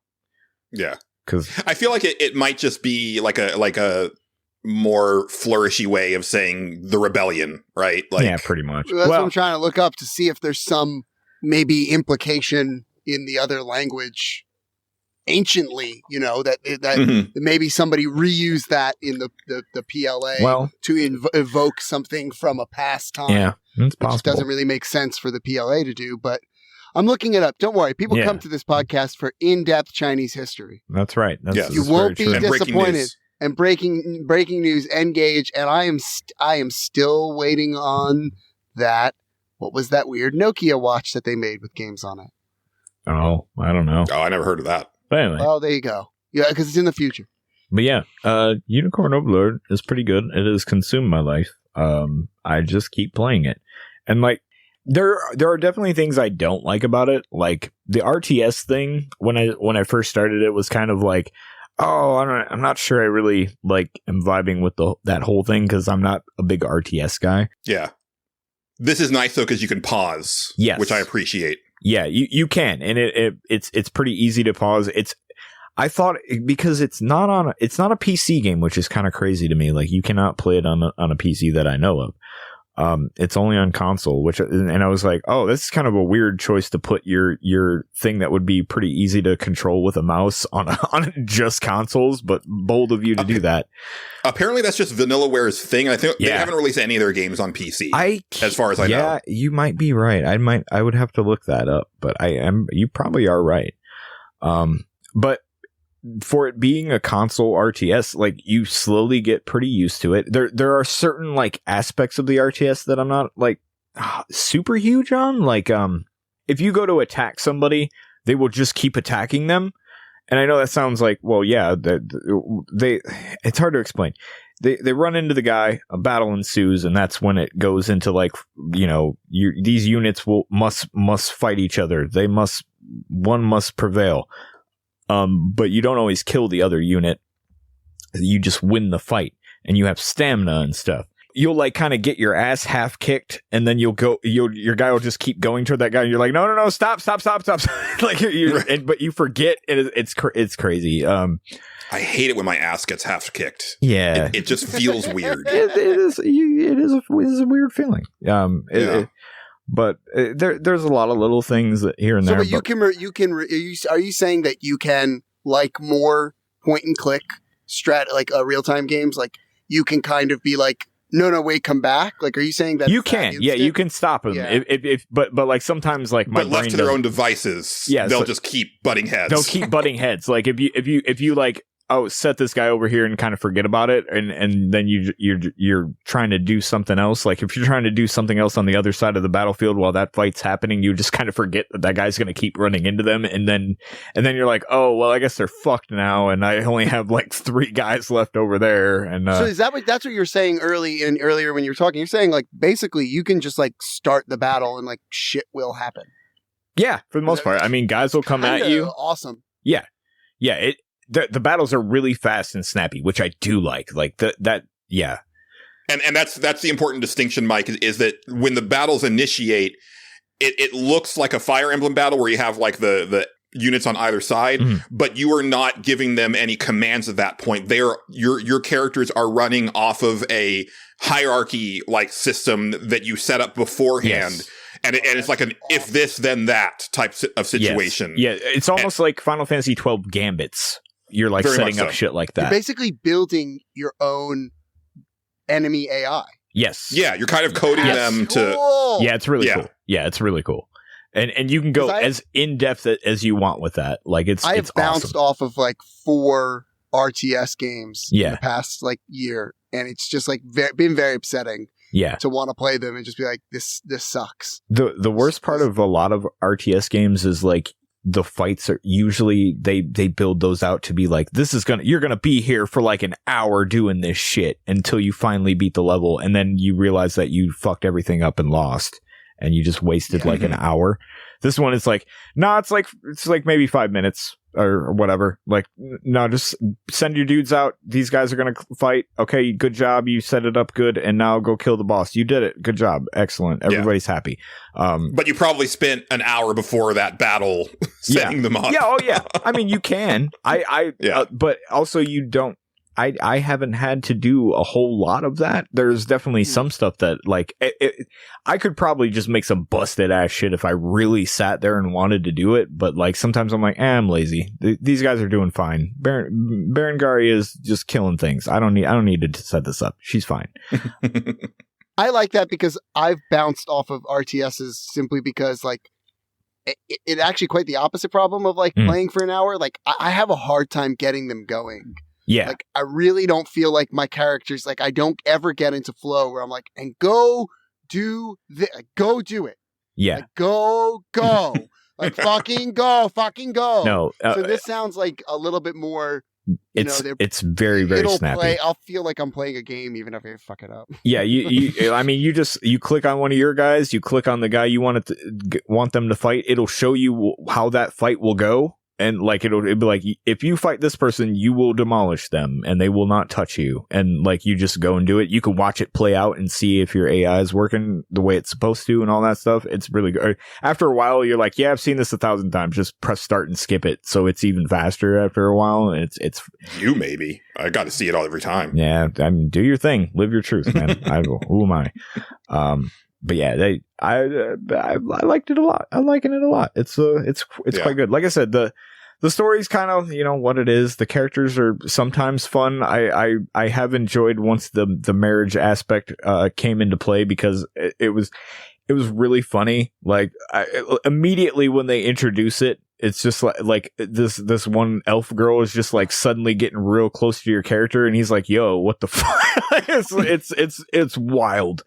The other thing I would like to praise that game for is it's very good at steering you like kind of where it wants you to go, but kind of giving you the option to say fuck it at the same time. Like you can go to the final fight in that game really, really quick.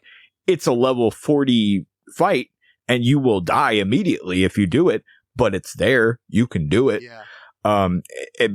There's also like you get done with the first chapter and it's just like, hey, I know we said go here, but there's this other thing over here. Maybe you want to go see it, but you don't have to. It's fine. You don't have to do that. And like, but I was like, okay, but yeah, I'll go over there. Let's see what's going on. And like, everything's kind of, cool yeah, they do a really good job of that at all times. And like, even showing you like, hey, this is the level of this encounter right here. And if you're not there yet, maybe you come back later. It like, you never like just wander right into an encounter. It maybe will play a little scene, but then like you actually have to like click on the encounter to start it. So like you're never just like, oh, I wandered into the wrong side of town and now I'm dead type of thing. Right. You can wander into the wrong side of town and just be like, oh, I need to back the fuck out of here. So come back this later. question pertains to sort of the earlier conversation we had about bringing in real humor, and definitely Justin's department. So in like learning about how I wanted to make my game, like how much you go towards Telltale versus like full on visual novel. This is very much directed at Justin, but I know Julian plays visual novels too. Yeah. RE Unicorn Hunter, I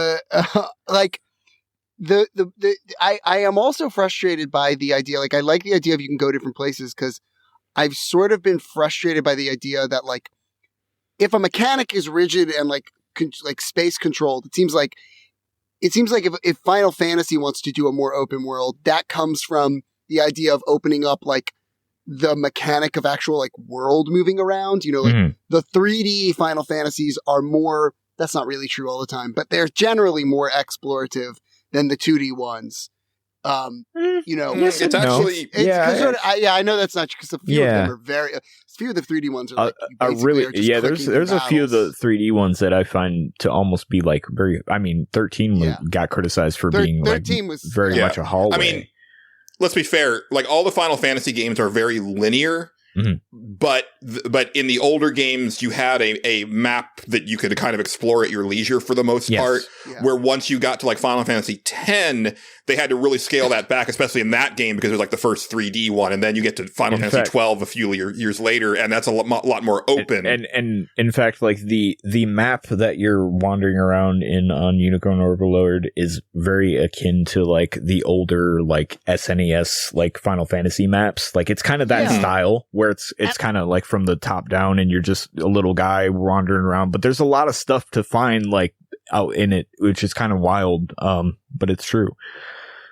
So like, I guess that was my point, is like, it's this fluctoing thing with like games where it's like the battlefield itself is very rigid. Yeah. But like, I don't know why that, whatchamacallit, Octopath Traveler, I felt we did a good job of that, where it was like, I want to see more games like that, where it's like, yes, the battle combat is like, it's a visual novel, it's a talking game, or the battle combat is just like a 16 by 16 grid, like in Fire Emblem. But like, there's no reason that where I go can't be like really open world. And I feel like that has gone away in like, 7 years ago, and now it's starting to come back a little. So like, that makes me happy to hear that even RTS games are doing that. Cause like, I can't think of very many RTS games where you can like, do you go here or there? It's kind of it's a very different RTS. I would almost describe it as like a micro RTS. Like, it's not like an RTS is just like, you're going to make some peons, they're going to build some factories, and those factories are going to make some tanks, and then you're going to hold on, you don't want to go out yet.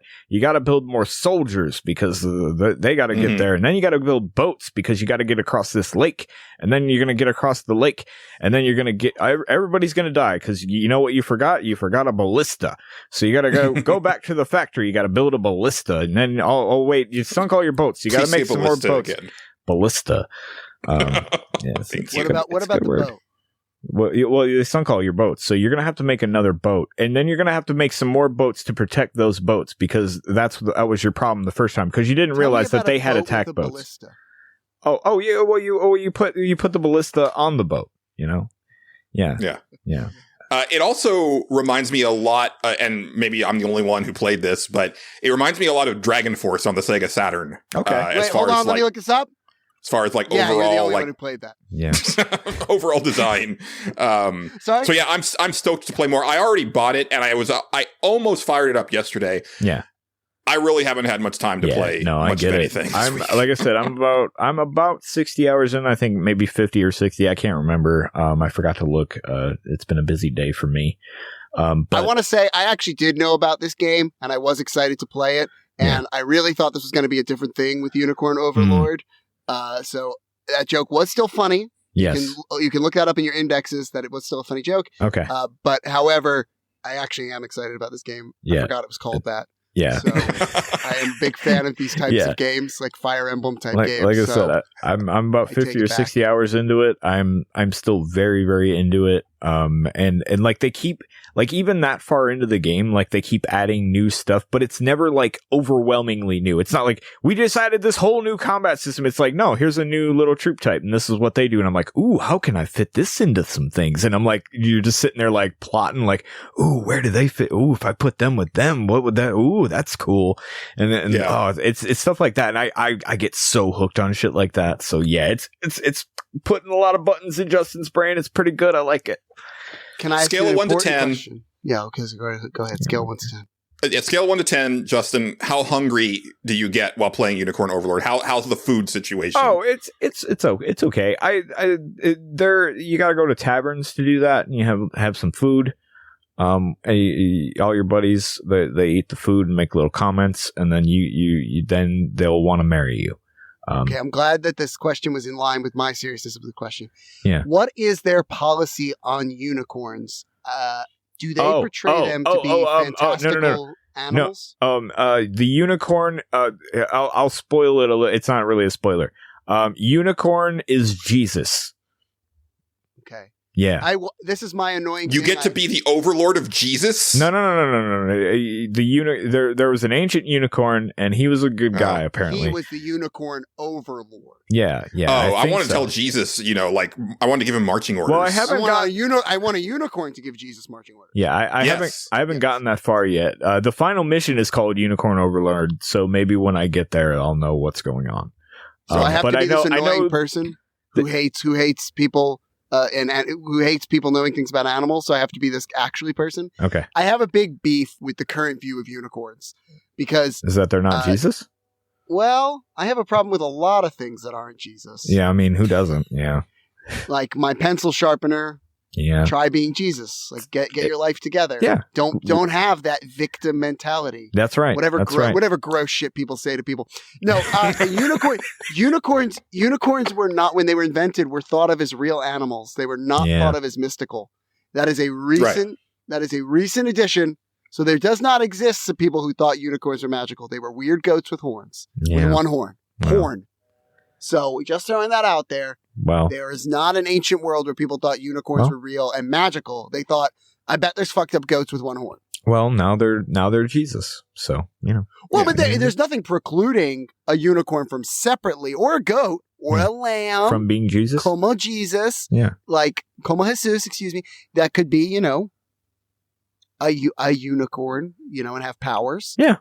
That's basically Zeus turned into, like, a lot of animals. I think it mostly is like you got a ring, and it's the ring of the unicorn, and it's so you got like Jesus's ring or something. And you gotta go make it work right. Some of your statements about Jesus are convincing me you might not know.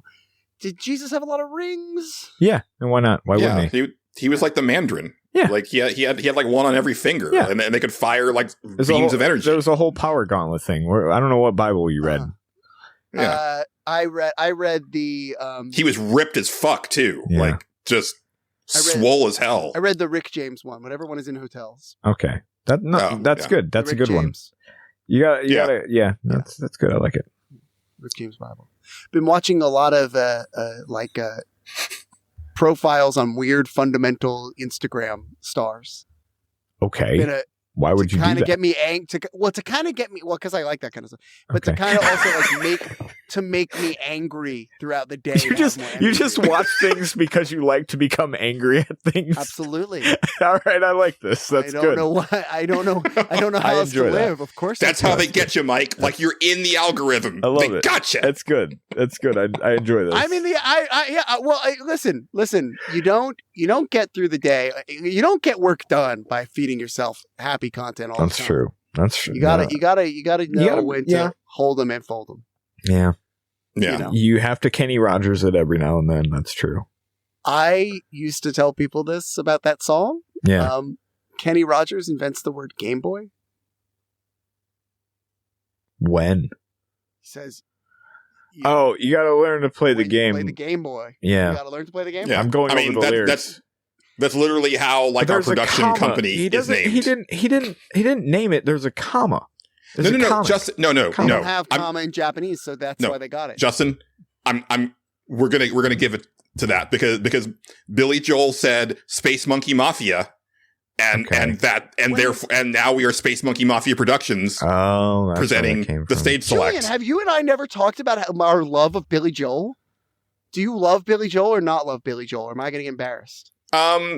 I love Billy Joel, but to the extent that I'm constantly fascinated. It's like, wait, that's a Billy Joel song? Yeah. That's a Billy Joel song? Yeah. Hit after hit after hit. My mom said that that is the worst concert she has ever seen was Billy Joel, which is always a fascinating thing to me. Well, let me tell you something. He has this dog shit play called Moving Out.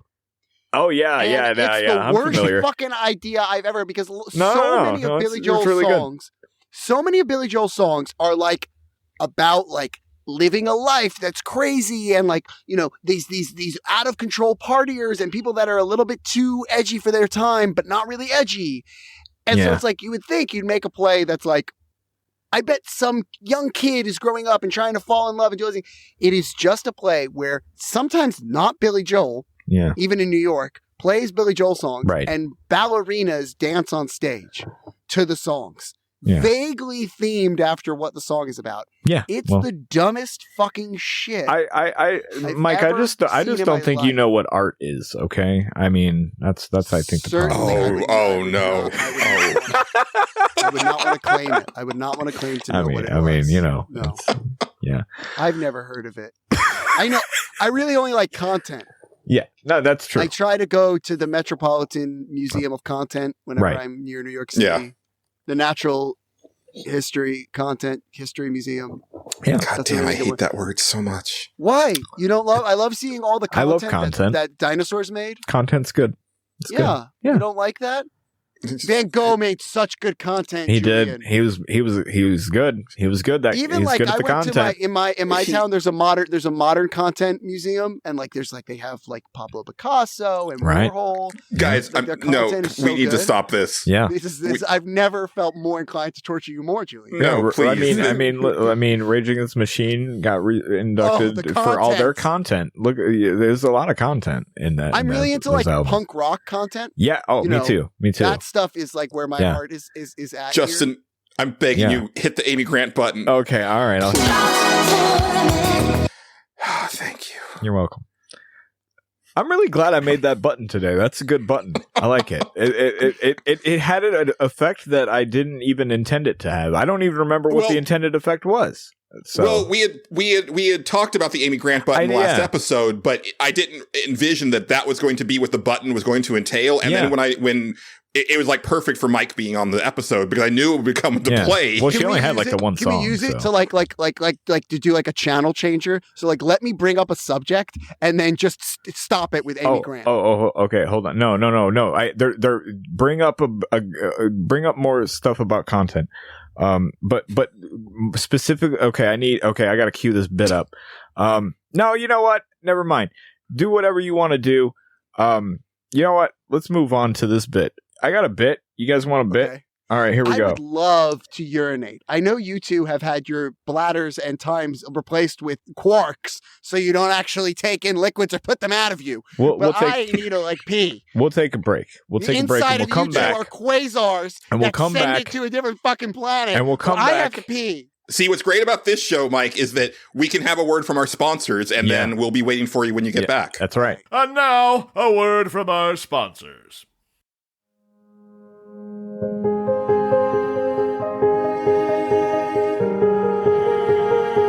Every day, billionaires are suffering. They've worked so hard to become the leaders of society, and with the help of rich relatives and inheritance, but it brings them no joy. Hi, I'm Ned Bortley, and I represent Save the Billionaires. For as little as $1 a day, you can help to put a smile on the face of a billionaire by ensuring that their value continues to increase. Because billionaires aren't like us. It's not about having money. It's about having an ever-increasing net worth. Billionaires do so much for you. Won't you do something for them? Julian, you ever watched the music video to Amy Grant's Baby Baby? I'm sure I have, but I don't remember it off the top of my head. Well, it might be one of the most 90s things you'll ever see. It's pretty good. I'll just have to check it out. Yeah. It's also Justin, it's awful. It's fucking awful. It's great. I love it. I love how bad it is. Anyway, I'm sorry. What I interrupted.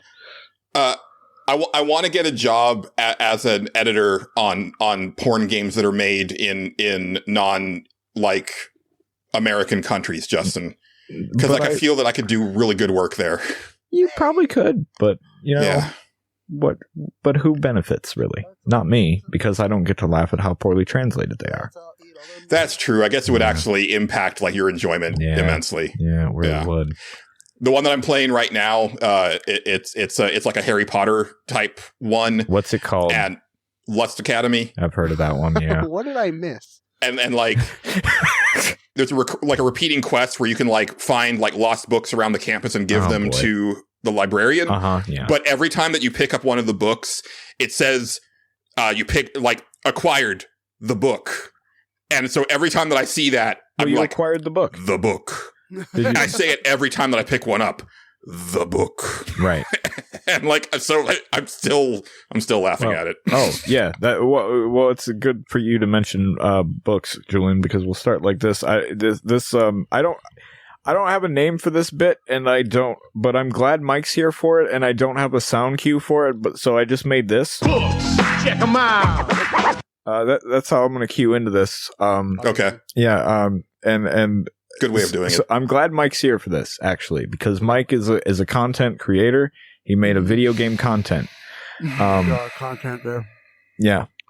Yeah, he made a video game content. I just put some of my content into the toilet. That's pretty good. That's good. I like it. I'm glad that happened for you.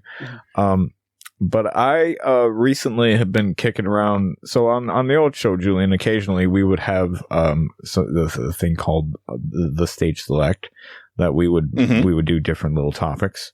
And one thing we would do is sometimes we would make up video games. But we were serious on that show, and I'm like, oh, fuck all that. So I made 5 new video games that I'm going to pitch to you guys, and you can tell me. I've never been more excited. And I would like to explain the theme here. I'm shooting for celebrity kind of partnerships. So okay. So first off, I'm gonna kind of go in the ones that I don't care about as much, and the first one is John Cougar Mellencamp is upset with you. It's a game where John Cougar Mellencamp is upset with you. It's a visual novel. And sometimes you end up and you're on John Cougar Mellencamp's property, and he's not happy about it, and you got to make the right dialogue decisions to make him not as upset with you.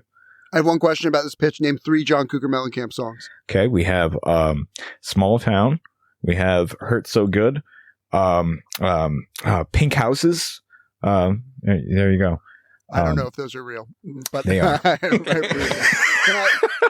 Can I ask a question about this? Surely the fans will want to be on John Cougar Mellencamp's good side. Yeah.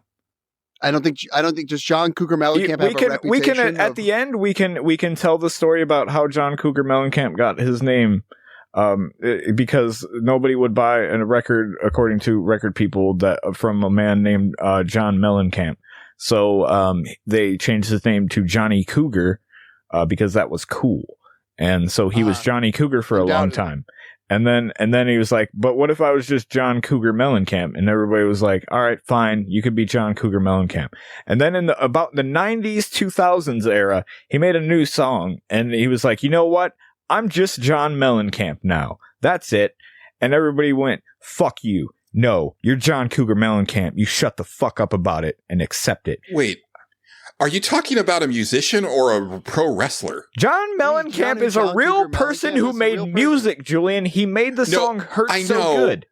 I know, but that whole story sounds like the career of a professional wrestler. That's a real thing that happened to John Cougar Mellencamp, Julian. You can look that story up. To me, it sounds like a sort of like gay conversion camp. Like where they grow melons. Well, I mean, like they're like, no, it's not it's not a conversion camp.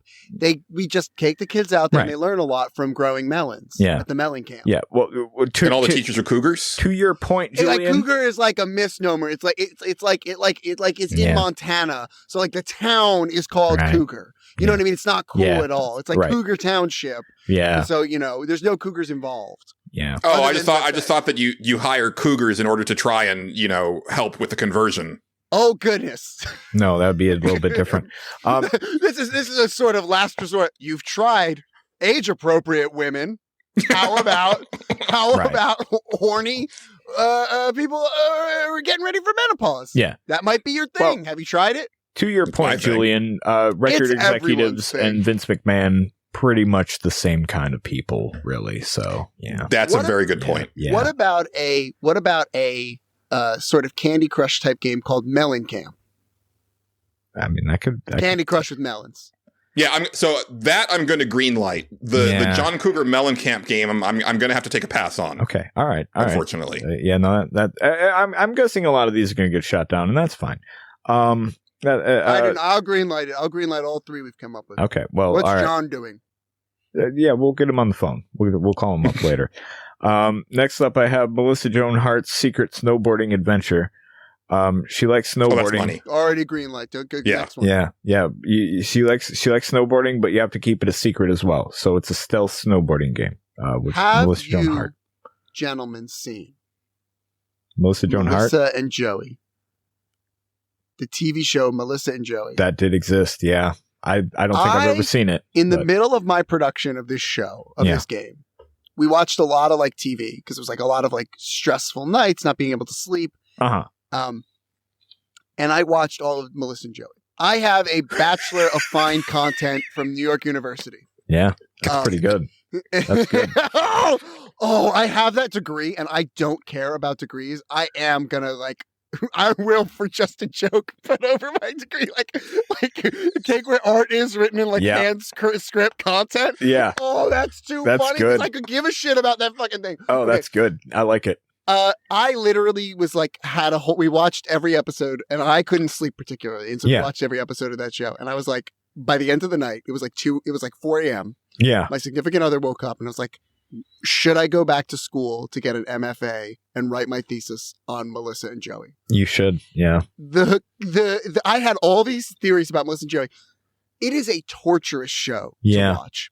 The type of show it is trying to be changes in between parts of the sentence. Oh, that's good. So it's this podcast. The predicate will have a different content demographic than the end of the sentence. It is a wild ride. Yes. It is such a weird show. There are 200 episodes of it. It's one of the weirdest things. They went on TV that history. long? There's 7 seasons of Melissa Holy and Joey. shit, dude. Okay, now I thought it was a real 2 seasons at most. Nope. 7? There's me. Okay. Do you know Holy shit? Do you know the plot of Melissa and Joey? I'm legit fucking flabbergasted at that. I'm like, really? They made that for 7 seasons? That's insane. Oh boy. Okay. Do you know the plot of Melissa and Joey, the setup plot? No. It's already an insane wild ride. Yeah. Okay, so Melissa Joan Hart's character. Oh, okay. Hold on. I was going to ask, they're not playing themselves in the show? They're just... No, which is an insane choice to name them after their real Joey? name. Yeah, no, she's named Melissa, and Joey Lawrence is playing Joey, but they are not Joey Lawrence and Melissa Joan Hart, as I would have thought would have been kind of interesting. I'm getting almost this theory now that they're so bad at acting that they can't if somebody mentions a different name, they don't know what's going on. So I mean his name was Joey on Blossom, and while Melissa Joan Hart's first role, her name was Clarissa. It sounds enough like her name to where we can get that in there. I think his name was Joey on that Brothers show that he did with his younger brother also. Yeah, probably Yeah. was. Yeah. So Yeah. So Whoa. Joey Lawrence is really fucked up, and the whole Lawrence family clearly has some issues with like their appearance Uh-huh. and like being vain, and it's very odd. So Joey Lawrence is very handsome, and at the beginning of the show, he seems to be balding a little, which I don't think he looks bad at balding, but like someone clearly tries to convince him like, no, you can't be balding. Yeah. And it is the wildest ride of his hair, of someone like trying to pretend he's not balding. And clearly, Yeah. like this dude's like, I don't need to not be balding. Like, what are you doing to my hair? So that's like a whole ride already. Oh man. But okay, here's Melissa Joan Hart's plot. Her plot is like, have you seen the Bernie Mac show? Maybe I think once. so. Okay. Yeah. The plot of the Bernie Mac show is that his sister is a drug addict, and he Oh, is not yeah. the parent of the kids. He takes Right. in the kids. You're right. Yes, I do. I recall that now. Yes. A deeply brave plot that is like based on Bernie Mac's real life. Yeah. So Melissa Also, Joan Hart, the basis for Despicable Me, right? Like that's kind of the same thing there. I believe so. Yeah. Yes. So imagine that plot choice, but then you forget about it like a few episodes in. So Melissa Joan Hart gets these kids via this very tragic circumstance to which they Okay. go, don't worry about that literally anymore. Yeah. Forget about it. It's like they She were has focus kids. testing it every episode and they were just changing the plot on the fly. Like, I would not be surprised if they were focus testing in between Yeah. bathroom breaks. Yeah. Like it was like, that okay, insane. what do you think of this?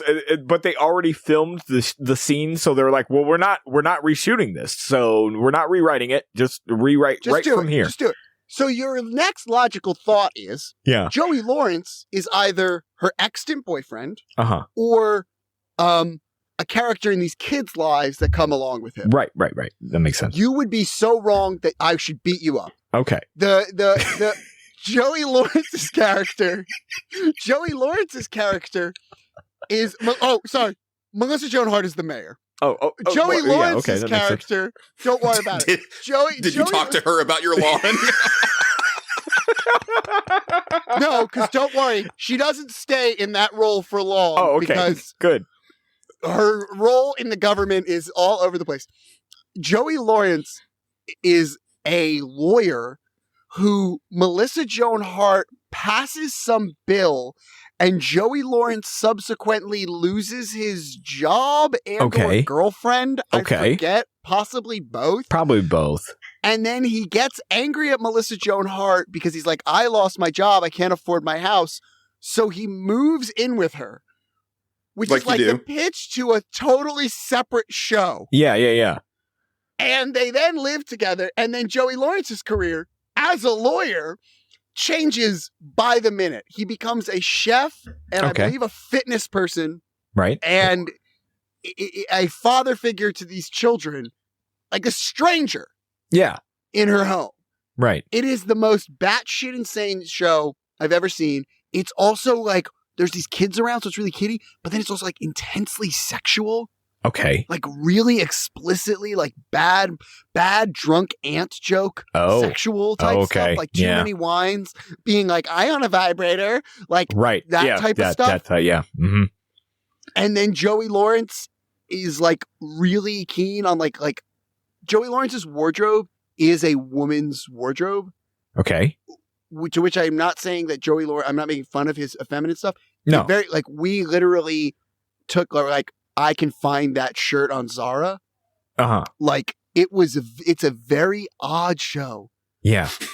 So here's what I'm saying. I'm is I think that fascinated. the video I'm game intrigued. audience is they are prepared for We're into it. complicated plots. Yeah. We're into it. They can understand Okay. Stephen the Grafted or whatever. Right. I think that we should do a Melissa and Joey show, Uh-huh. and it is plot accurate to the TV show. Yeah. No, I'm into it. I'm into it. This is good. And let's now, just put all of that explanation on the back of the box. now I just My full background, it folds out like a map. no joke. Now I just want a Patreon thing where we just watch Melissa and Joey because I'd be 100% I into would do that. it. I'd be I would into do that. it. I would do every episode. I'm fucking in. I'm you- fucking you- in. You said that on air, dude. I don't give a shit, man. I would fucking do that. Okay. We got to move on. Okay. I'm All right. greenlighting anything Melissa Joan Hart. Okay, got it. Understood. Well, here's my next one. This is a rhythm game. It's called Daryl Strawberry's Poetry Jam. It's where baseball legend Daryl Strawberry reads poetry, and you gotta hit the buttons on the right time. So Pause 1 second and think about the question, because I left my drink outside. Pause 1 second and think about this question that I'm going to ask you, which is that, Justin, you seem to have an obsession with like the era of celebrity athletes. Give me 1 second. I do, because it's the one I'm familiar with. That's why. Can I have a button to taunt Daryl Strawberry while he's on the stage? Well, can I hit a button to go, Daryl? You're playing as Daryl Strawberry. So. Well, but like as like a player 2. Yeah, I'm sure you could do that. Yeah. Okay. If you'll both have your own rhythm bars, and you have to hit it in time. So you're fighting each other. If player 2 wins, then Daryl Strawberry is ashamed, and he will go away. I would just like to take a page from The Walking Dead and say that there was just like a little thing that popped up on the screen that said Casey Curran liked that. Yeah. Justin. Yes. You are the only person still remembering the era of everyone having to hear about athletes despite us not caring about sports. Yes. No, absolutely. Daryl Strawberry. Yeah. Ken Griffey. Bo Dennis Jackson. Rodman. Bo Jackson. Yep. Oh, yeah. This era, I don't know if people understand this era of you would have to learn about athletes. I mean, Tony Hawk. How many people you just knew about these athletes? Everybody was the best athlete that ever was, and that was it. Like there was like, these guys were the best. It's actually funny you brought that up, Mike, because I was watching like my regular like news show on YouTube, and he did this story about this like Japanese born like baseball player that's like the best in the world right now, and I'm like, never heard of this dude. About. Yeah, millions. In the past, like if somebody was at that level, I would have at least heard of them, even though I don't watch the sport. So yeah. And I swear, listen to me. Listen up, Belgium. Okay, I know you speak English there too. I'm speaking directly now to the same people who made content a thing. You unholy, cursed monsters. Okay? Listen to me. If I hear one more person say the word monoculture, I will crawl into your chimney and eat all of your food and barf it up on your head. Oh, okay. I am sick of hearing the word monoculture. It means nothing. It never existed. You don't sound smart for saying it. I'm cutting this one off at the pass because we were all so tolerant of content because we thought it would make us social media rich. I'm cutting it off. Monoculture. Okay. Stop saying it. It's a weird way to describe stuff. It's weird. Monoculture. Yeah. But anyway, yeah. Daryl Strawberry, do you have a Dennis? Who were other ones though? Dennis. Oh man, there was tons. There was tons. I mean, of them. Tyson, like Mike Tyson. Michael Jordan will forever live on. Scottie Pippen, all the Bulls. The list goes on, and most of them. I mean, Mookie Blaylock. Nobody knows. Sammy Sosa. All the guys. So real. All the guys from Space Jam for sure. But yeah, all the guys from Space Jam. Bogues. Yeah, Muggsy Bogues. Yeah. He was actually a big Mookie Blaylock's just a funny name. But do people understand? These are 3 different ages of like hyper nerds, and we're naming tons of athletes. You know what it is. You know what it is. There was that point in time in the 90s where everybody got into card collecting. It was a huge thing. That might be it. And a friend of mine and I were talking about this, where we only know athletes from that era because of that reason. You would just read the cards. We didn't watch any of the games. Didn't give a shit about that. That shit was boring. But now look, I got this mug. I got to get this Larry Johnson rookie card that he played for the Charlotte Hornets. Why do I know that? Because I had this fucking card and it was worth money or whatever. And he was on the beam team. There was little laser beams and shit. There was also like media was less diffused back then, right? Like we were all like kind of seeing the same stuff at the same time. Don't say monoculture. Say it. I wasn't. I'm just saying that like eat your food and puke it on your face. You said head. Not everybody had the internet, right? Like most people had like the same television channels. So yeah, it just kind of ended up, that's the same reason why like radio is, or like like music is so different now as far as like what gets big, because like it's not the same thing being pushed to every single market at the exact same time all the time anymore, because people go elsewhere. Yeah. People are screaming that's a monoculture into their phone, just so you know. Yeah. I listen, I'm going to put this out there for talking about Patreon things, because you now have a few Patreons. Mm-hmm. If the patrons raise enough money, which it's not that much for, what is it, like, is it 10, 15 people now? It's a pretty good amount, right? Like 13. No, 11. 11. That's good. Okay, here's the offer I will make. If someone can get this thing, I will produce a documentary about this. If you can get us a copy of MLB The Show, which is a tabletop RPG about baseball. Oh, okay. I will make a film about the three of us learning to play it. All right. Okay. In person. And we will play. I will get, if you can raise the money to play MLB The Show, I will make this film. Oh, I'm in. I'm in. We gotta set a threshold for that. I'm saying we gotta have like 30 patrons for that. No, you need a lot. Yeah. I'm into it though. What a dumb listen, you're talking to a motherfucker that'll play some franchise modes on some sports games, so I'm into this.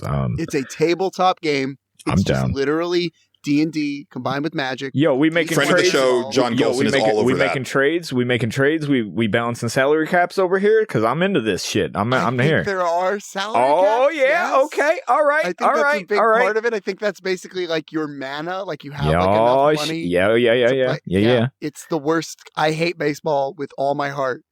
Nothing would bring me more pleasure to torture myself. You guys are fucked. Like I'm gonna know some things. Actually, I'm not. I'm gonna give some motherfuckers options. Y'all will be like, I don't even know what's going on. This guy's got contract options. He's fucking franchising people. Would over John Gholson do that? Would John Gholson play MLB The Show? He already he plays the PlayStation game like feverishly every year, and he loves board games. So yes, sorry, he would be all over that. No, sorry, did I say MLB The Show the second time? MLB Showdown. Oh, okay. Well, it's the same. Like it. I think he'd still, he'd be in. We'll be all right. Okay, I got two more, and these are my favorites. This one's for you, Julian. It's Vanessa Carlton's hip hop car dealership. Say no more. Yeah, Done. Vanessa Carlton has acquired through a series of events. She was gifted a car dealership, but it has a twist. It's a hip hop car dealership. And, Vanessa Carlton, not known for her hip hop, but she's going to learn. They're going to sell some cars. You're going to buy she can do it. A Toyota Camry from Vanessa Carlton, and you're going to like it. You're going to make your way downtown, and also somebody's going to rap to you. So it'll be fun. What makes the deal? Are the cars hip hop, or is the dealership hip hop? The dealership itself. The cars are just cars. It's like Soul Plane, but a car dealership. Yeah, basically. Or car wash, but a car Plane, dealership. The plane in Soul Plane was distinctly soul-like. Yeah, well, yeah, it was soul, but the dealership is distincly hip hop. You know the set of MTV Raps? It's like that, but a car dealership. Yeah. I also want to add while we're just on the subject of celebrities. Yeah. Are you aware of the idea of Larsa Pippen? No.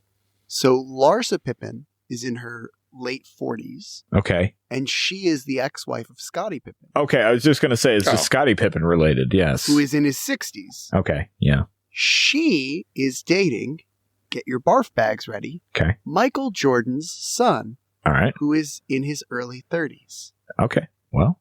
That's the weirdest fucking thing I've ever heard.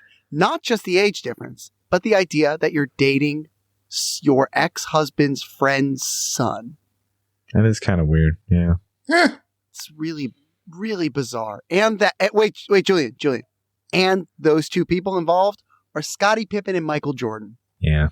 That's the part where it gets weird as hell. That's the part where it gets weird. Yeah. Yeah. And they were on The Traitors. Have you guys been watching The Traitors? No. I'm your is it about Trader? Is it about Trader Joe's? Honestly, I think you guys would like The Traitors.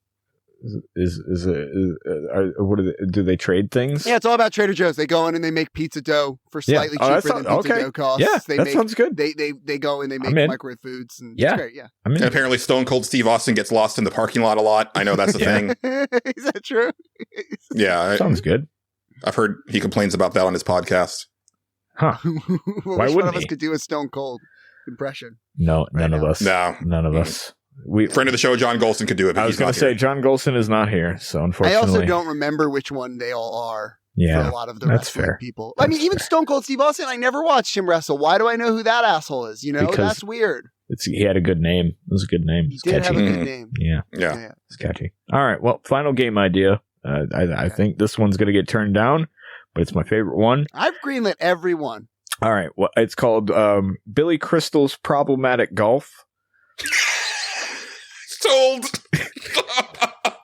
Wonderful, darling. Yeah. Wonderful. It's Billy Crystal. It's a golf game where you play as whoever you want to be, and Billy Crystal is the caddy. And it's just a regular golf game for the most part, but occasionally, like, Billy Crystal just says something that you're a little bit like, "Ooh, I don't know, Billy. I don't know about that one." Yeah. No. Yeah. That would get me to play a golf game, Yeah. Justin. Sold. Yeah. Am I wrong in saying this game might exist? Yeah, I mean, it might. Who knows? You're thinking of outlaw golf, and it's a very different thing. No. I believe Billy Crystal made a CDI golf game. I wouldn't doubt it. No, that might be it. That actually might be a thing. I think that is a thing. Yeah. Yeah. It might be a thing. Either way, I like the idea of Billy Crystal making I love the idea of Billy Crystal making off-color jokes in his 70s. Yeah. Mhm. I like the idea of what Billy Crystal would think is off-color, because you know he's not in tune with, like, regular culture. Right. Throw Chevy Chase in there, too, to get some real color. Yeah. Well, get some real heat. Yeah. And then very long extended parts of Billy Crystal just complaining about, that you can't make jokes anymore. Like Right. that, because he's of that absolutely. era of comedian. You're like, dude, Yeah. I'm just trying to sink this putt for par. That's all I want to do. I just want to sink a putt for par, Billy. I don't. And then Billy Crystal's in the background like, Mexicans steal things. You're like, oh, Billy, stop. You got to stop. I also like the idea that, like, maybe we get like because there's so many games that do great stuff with, like, there isn't really a proper name for it, but, like, audio log games. Like, there's so many games that do great stuff with, like, telling story. I mean, you talk about the story of BioShock. That is literally just audio clips. Yeah. I would love the idea that the more you let him make those, like, I like the idea that you have to get, like, you play better at golf if he stays around, but obviously him being there is more annoying. Yes. I like the idea that, like, maybe as you let him be around more, like, your association with him, like, it gets harder and harder. So at first it's like off-color jokes, you're like, okay, like, please stop. Yeah.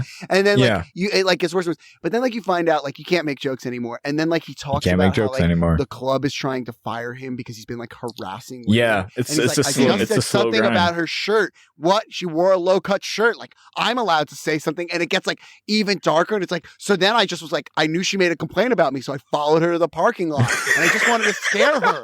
And, like, you're learning that he's, like, isn't just saying jokes. Like, Billy Crystal is a very, very bad person. Yeah. Yeah. And then on the final hole, he just goes into the worst rendition of the producers that you have ever heard. In order to finish the final hole, you Right. must hear him be like, okay, and then which song's next? Or wait. No, not the producers. What's wasn't that in the really City infamous? Slickers? No. The really infamous, The Day the Clown Cried. the really dirty joke that comedians tell each other. The Aristocrats. The Aristocrats. That's the one. Yeah. That's what he does. But it's like the worst. It like makes Gilbert Gottfried's look like Barney. Like Yeah. it's the worst version of it you've ever heard. And you're like, fuck. Yeah. The Aristocrats are a hard joke to tell. Rest in peace, Gilbert Gottfried. Well, there you go, Mike. You now get Billy on the phone.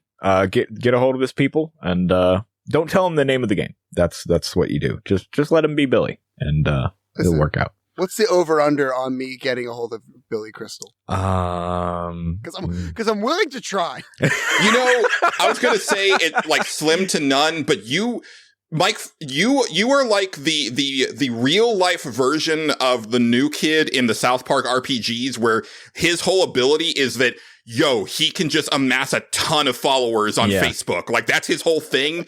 That is your whole thing, is like, you just amass like a ton of following, like on the internet and get things done. So I actually think that you have a pretty good shot. You can do this. I believe I have only one person, and I'm always afraid to look. He's very old that I want to meet. I almost am afraid to say it on the internet. I'm always afraid to look it up. Tom Lehrer. I am the biggest Tom Lehrer fan, and I have always been afraid to reach out because I know he hates being reached out to. But everyone should look up Tom Lehrer. Basically a genius. It's pretty funny. Okay. All right. Tom Lehrer. It's someone I've wanted to reach out to because I feel as though I could connect with him somehow. Okay. He was a satirist and then became like a Harvard professor. And doesn't like to talk about being a very famous satirist. I see. Songwriter. I see. He's like 102. Oh, Well, yeah. That might be tough. Yeah. But I'm willing to annoy him. Go nuts. Who? Listen, we're gonna do this Billy Crystal thing. Yeah. All right. I do. Yeah. I think that was the best one. Yeah. How many No, sports it was. games- I saved the best for last.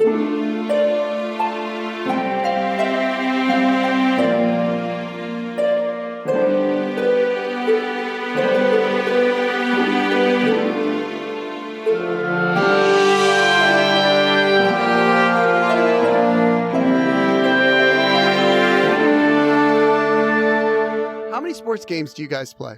Sports games? Yeah. Not anymore. I used to play it quite a bit, like in the PlayStation and PlayStation 2 era. Not as much as I used to, but I'll still fuck with them every now and then. So They got rid of arcade sports games, and that's what I liked playing. I'll play a simulation sports game. I don't give a shit. Some of them are fun.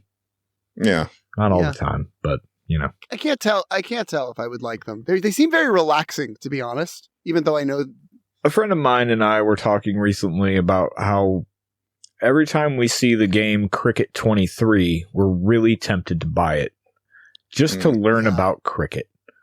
I don't know. You gotta know what a crumpet is to know anything about cricket, though. I don't know what any of those things are, but I know it's like India and Pakistan. They're really into playing each other in cricket, and I think that's a big thing. But I don't know how to play cricket. But I feel like if I bought the video game, I would learn. my Jersey past in the era I grew up in will be revealed here because I grew up in the shadow of these cool 90s things as they were all starting to die. Yeah. The roller rink where I used to play roller hockey. I miss roller rinks. As they were shutting down, began to do a lot more stuff. And someone figured out we could get rid of the 3 birthday rooms we have here at this roller rink. Yeah. Which I don't think the instance of us having 3 birthdays is happening past 2010. Yeah. And someone figured out we can put down turf and have a cricket practice area. Cricket. So it's somewhat Just for cricket. Just for cricket. That's an insane swing. Like you don't want to put in a batting cage. No, cricket. That's what the kids are into these days. And they're all named Chet. They were full all the time. I never saw them. Holy shit. Every That's hockey game wild. I played, every practice I went to, there was at least I love 9 it. or 10 kids practicing and throwing to each other with coaches. That's wild. I love it. Practicing cricket. It I'm became so into impossible that. to play hockey because you're just like, what is going on over there? Man, what a time to be alive. What a timeline.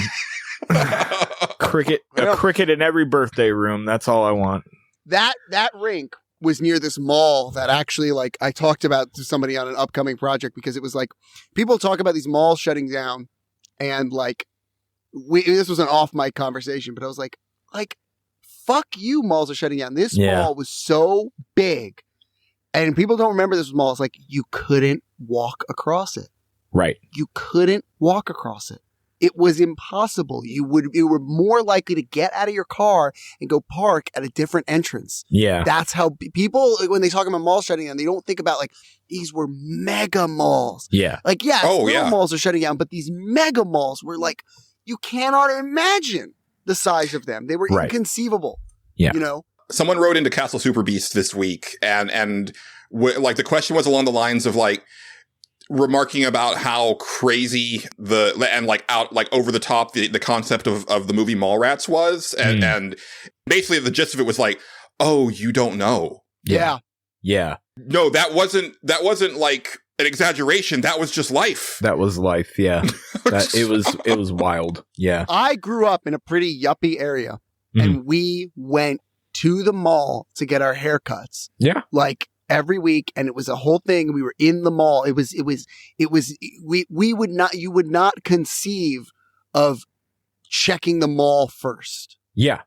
You would not conceive of assuming, even as a kid at the time, like you would not conceive of we're going out shopping. It's probably going to be the mall. Yeah. Right. And like, you and could like find everything. being confused when we would, or upset or disappointed when you thought you were going to the mall. Yeah. Because you just assumed that's where we were going. Yeah. We went so often. And as that shifted, it was, I mean, the malls around me, like we didn't get like big department stores for a while because of the malls. Yeah. You know, it was like everything was there. Sense. Yep, pretty much. Yeah. But to your previous thing, Mike, if you ever want to go visit a roller rink again, there's still one in my town. We still have one. You know, I love the mall in your town. Yeah, it's practically dead. The mall Justin in my and town. I have conversations about his town because I am obsessed with his town. I love it. I think it's the idea that Justin complains about his town. Like, first of all, I have a deep love of American like kitsch and stuff like that. Yeah. So obviously, I have the ability to enjoy these things. Ironically, me and Justin have a conversation about the bootleg Cheers bar. In your mall. Yeah. The unlicensed Cheers bar is my favorite thing in the world. Just hanging out. Yep. I've been in there. Yeah. It's a terrible bar, but I've been there several times. Yeah. And I'm always tempted to call you up and be like, come to the Chin and Cheers bar. I'm getting a drink at the worst bar I've ever been to. I hope they hear this. It's the worst bar I've ever been to. It is so depressing. It is like, you know how people want to, you know how like stupid people are like, oh, I love a good dive bar. It's like, fuck you. You've never been to a dive bar. You've never been to a fucking dive bar until you come to where I live. I can take, exactly. Mike, I could take you to worse. I promise you I could. Oh, I'm sure. Oh, no. It's the juxtaposition between the mall and the dive bar aesthetic. The idea that someone is letting them do that in the mall is the absurdity of Who's it. going to stop them? Who's going to stop them? There's nothing left in the mall. What is there? A Hot Topic there? There's like some bookstore nobody fucking cares about. There's Basically, there's a bookstore? We do have a bookstore, yes. Holy shit. Yeah. I miss a bookstore mall. Yeah. Or a mall bookstore. Yeah. Well, you don't have I'm surprised you don't have like Christian books. That's the main. No, like, we don't. The mall that had Christian books closed. Yeah. There's all these bookstores open around here because they have like weird, like racist Christian book sections. Horrible. Yeah. Yeah. Like it's pretty bad. That was a Utah thing too. Good Lord. I love them some racist books. I've been thinking recently that I should probably like drive up on a vacation to Ohio to like see my dad because I just feel like it's a thing that I should do, even though I hate him. Mm-hmm. But if I do that, the three of us need to get together. All right. Like that. Absolutely. I don't live very far from Justin. And I do go to that mall because, and the main reason I don't call Justin is because I will have 3 hours off on a Tuesday. Yeah. And I'll go to that mall and it's empty. Yeah. You know, if it was a weekend, I probably would make Justin come. But I'm like, oh man, that's crazy. Yeah. But if you contact me on a weekday, I'm usually sleeping. And then there's that fair that's near there. Too. Oh, the fairgrounds? Oh yeah. The shitty fairgrounds. Yeah. They're fucking terrible. We have a terrible fair. It's awful. They still have it. And it's bad. But I go to these things. I like this stuff. I also learned this about people from Ohio. I want to ask you this because significant others from Ohio. Yeah. Were you aware, like she had this effect, and I've heard other Ohio people say this. Okay. Did you know that like there were restaurants that weren't chain restaurants? Like, did you know about that growing up? Yes. Okay. You mean there was only she was under the impression as a kid that like basically like if it wasn't a chain restaurant, that didn't exist. A restaurant that was just one standalone restaurant didn't exist. Okay. All right. No. That there are. No, I am aware that there are one-off restaurants or whatever. Okay. Yes. Yeah, okay. Very much so. It's funny.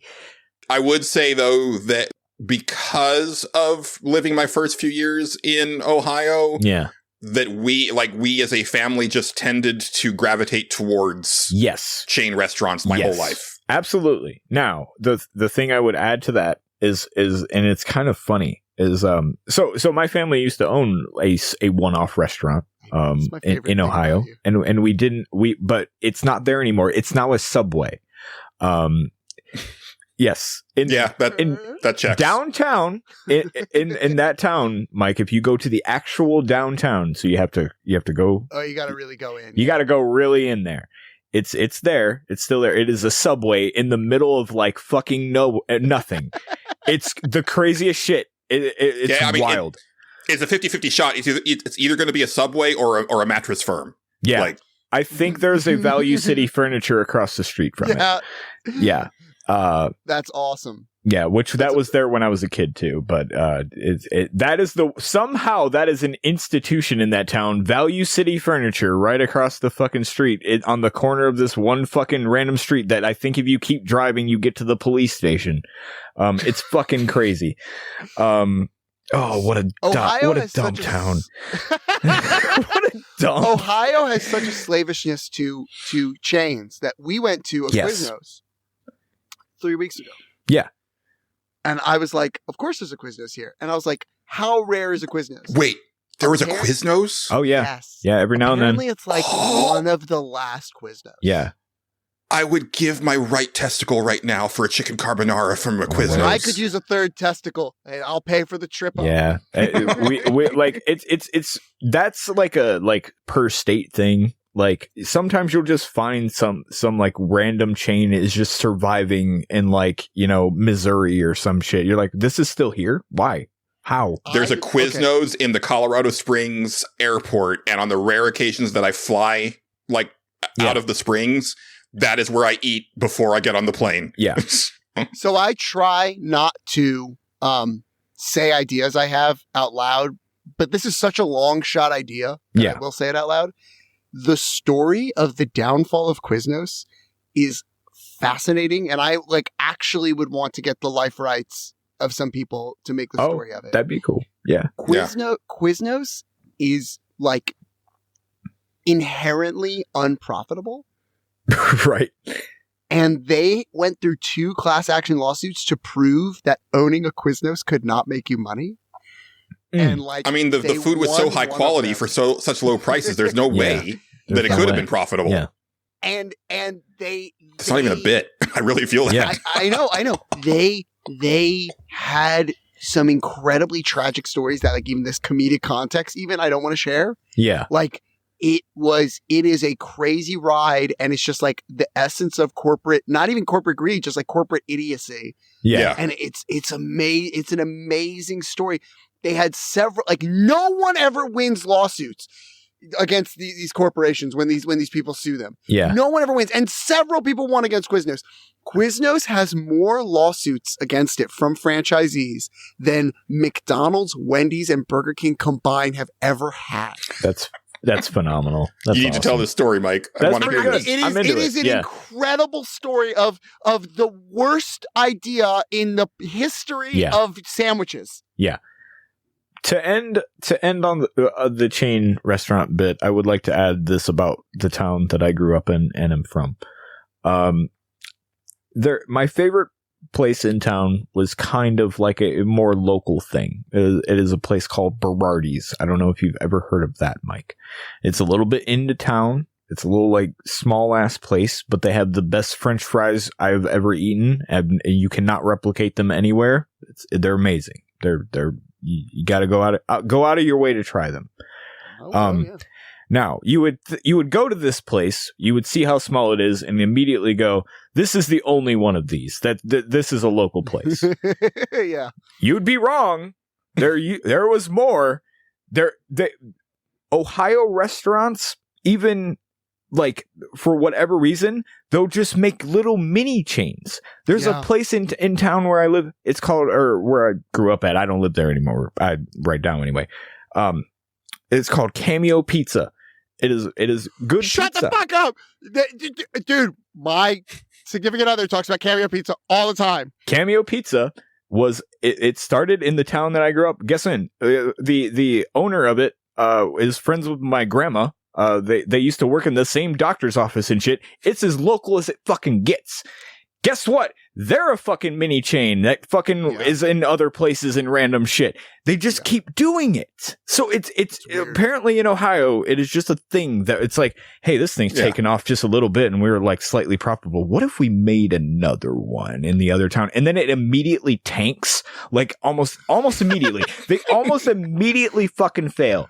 And it's hilarious. There was one, so where I live now, Cameo Pizza was here for a while and it did terrible because it was like, yeah, but you always have the thing in Ohio where it's like, okay, the original one's great, but the one in this town is just slightly off a little bit, and we just I don't know about that one. So they all just fail. Do you know how many places in fucking Ohio have a pizza house? Just a pizza house. Pizza House direction. It's like Pizza House North, Pizza House West, Pizza House East. All of them. Which ones are which? Who owns what? Nobody knows. But it's Pizza House. Go to the fucking Pizza House. It's got a pizza. And they all taste the fucking same. They're all made of the same fucking garbage shit. They're all greasy as fuck and they're bad. But we all got them everywhere. They're terrible. Marco's Pizza. Marco's.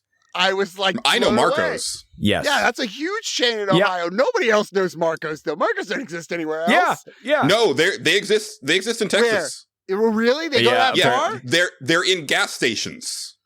Oh, that's weird. Yeah, It's weird, actually. Specifically, as you head out eastward in Texas, you will start to see them as part of gas stations. That's I wild. hate that. I love it.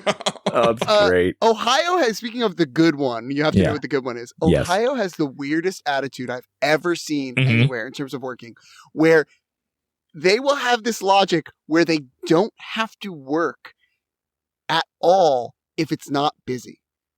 And they decide what is busy and what is not busy. And like restaurants will be like, oh, we're not busy, so we're not going to try as hard. But you have no idea in their head what is the busy time or what isn't the busy time. And there are restaurants, I've had this several times, that will close or not serve you because they're like, yeah, we're not busy. And it's like, what are you talking about? Like, you're a chain restaurant. You have to stay open or at least try. And this is always with big chains. Interesting. And it's like, they will just be like, and that's where I think this good one, bad one comes from, is because you will go there and you'll be like, do you have garlic bread? And they'll be like, no. Like, oh, you're out? And they're like, no, like, we just didn't make any today because we're never busy.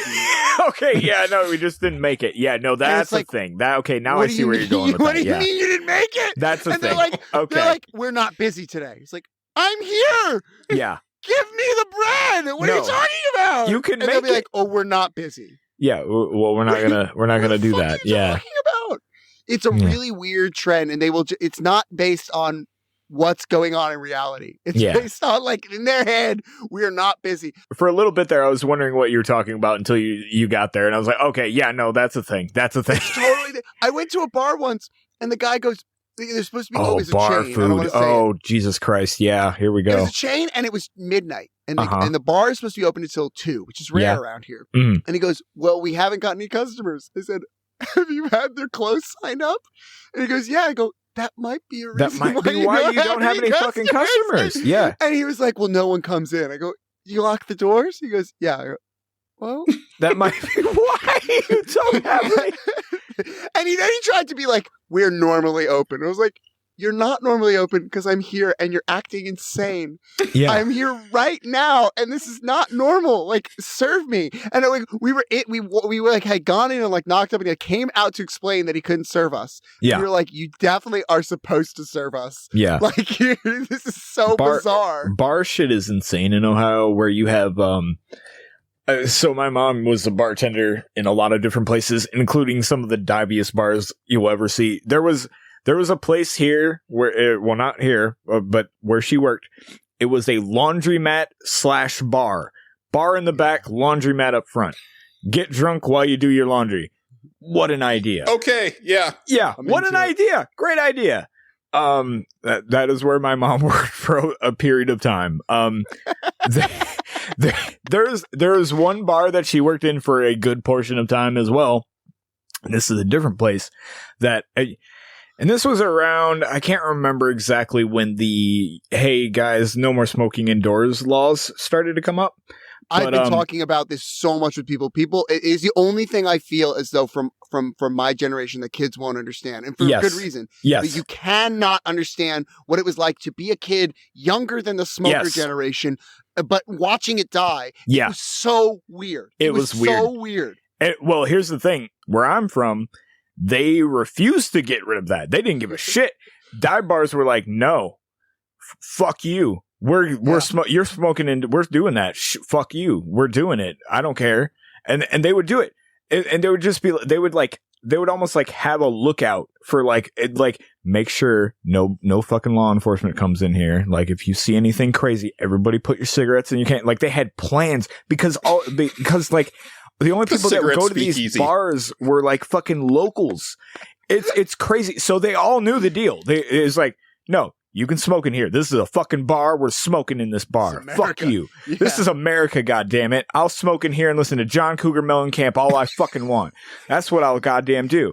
So they'll sit there and smoke in these bars and shit. And like, again, like they all know the deal. So like, there was some sort of like unspoken signal that my mother would like give to people like, hey, everybody put your cigarettes away. Here come the police. And they'll find us. Mr. Booze. And it was, and the craziest thing was like, the owner was like that kind of motherfucker. And he would just be like, hey, if we get fined for it, fuck it, because I make more money because these people can come in here and drink and smoke, and that's what they want to do.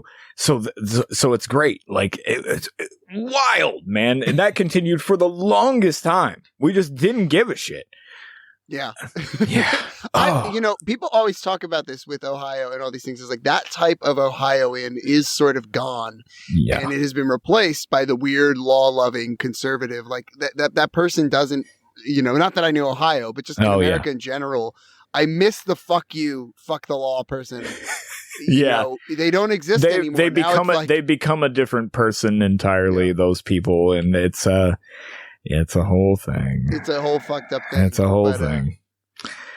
But we've got weed, so that's good. We do got weed now. If you come up in a few, they're saying it's going to be legal. It's going to be recreational. We have a bill. We have a bill right now that says by September 8th they have to set the tax rate. They have to start giving out licenses. I can't wait to buy weed at a gas station. I'm going to do it. I'm pretty excited to buy. I mean, what's crazy about the weed thing and video, because I think weed is part of video games. Yeah. It's just like, it's just been legal here. Yeah. Like Delta 9 has been here. Yeah, it sure has. It's just. I order my gummies on the internet and get them just fine. Yeah, it's crazy. It annoys me because I feel a need to talk about this as a Troma person, to say something political, and because weed and video games go together like ham and rice. It annoys me that America was told we can do some studies on this stuff, we can do this legitimately, and they ignored weed. And then when they were like, it has it'll stop your medicinal cramps of back pain and sleep nausea and spiritual guidance and made up bullshit. Gotta watch out for that sleep nausea. People were like, oh, I'm on board. Make up fake shit. Sure. Legal in every gas station. Yeah. It annoys me. I have a lot of friends with chronic pain that actually it really helps. No. Sorry. That's not what I'm talking about. I'm talking about the fact that Weed Advocate for years were trying to do this legitimately, and as soon as we started to sell it as Hocus Pocus, in the Hocus Pocus departments, and naming the CBD shops like CBD Shaman Forever.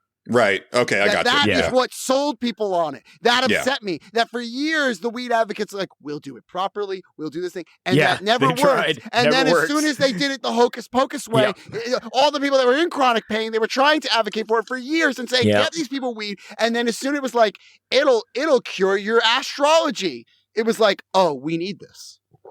Yeah. It upset me to my core, It's really weird,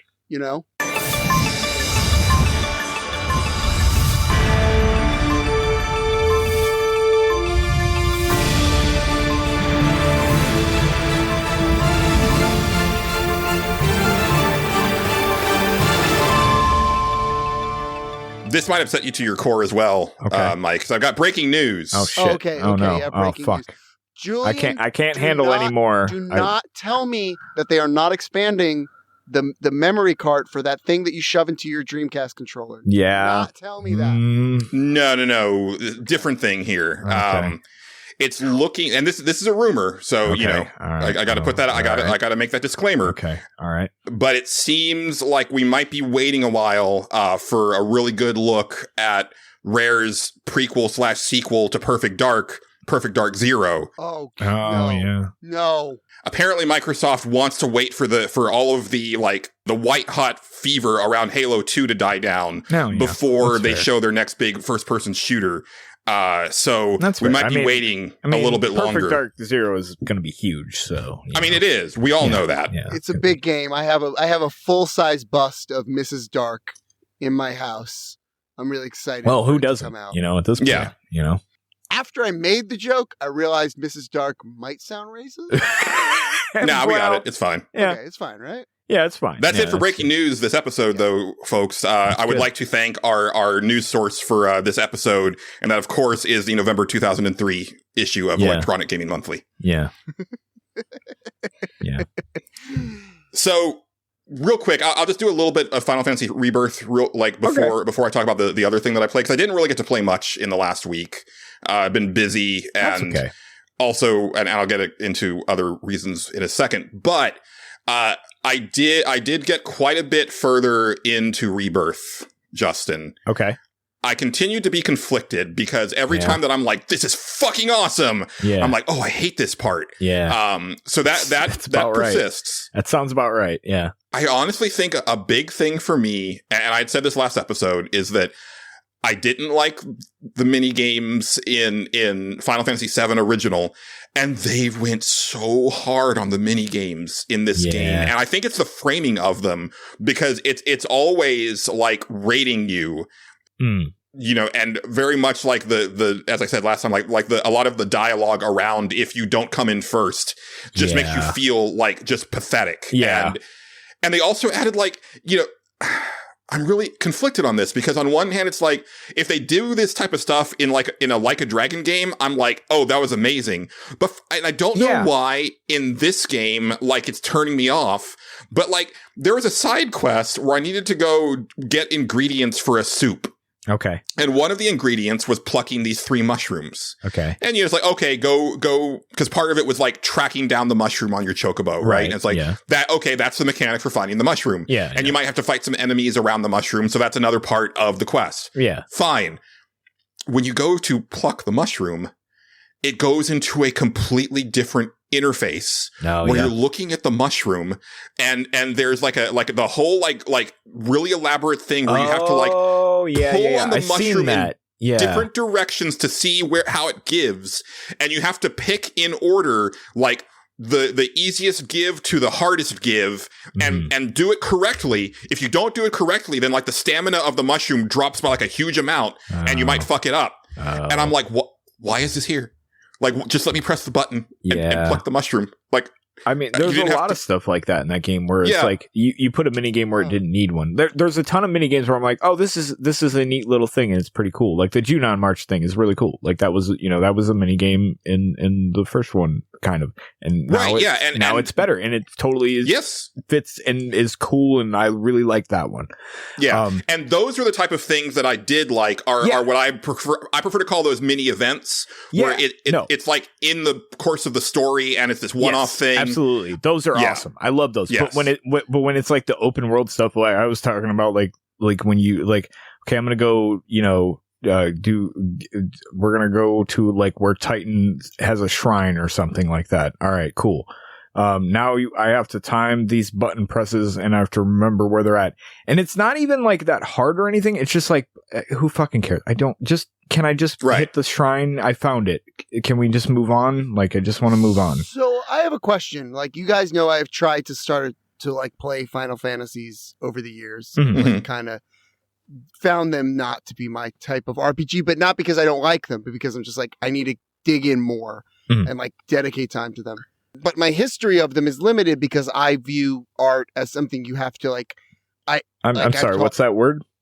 Content as the type of thing that like content history Yeah. is like. Just die a little inside every time. Julian always thinks he's going to be managing me and Justin. It's so good for us to team up on him. It's so good.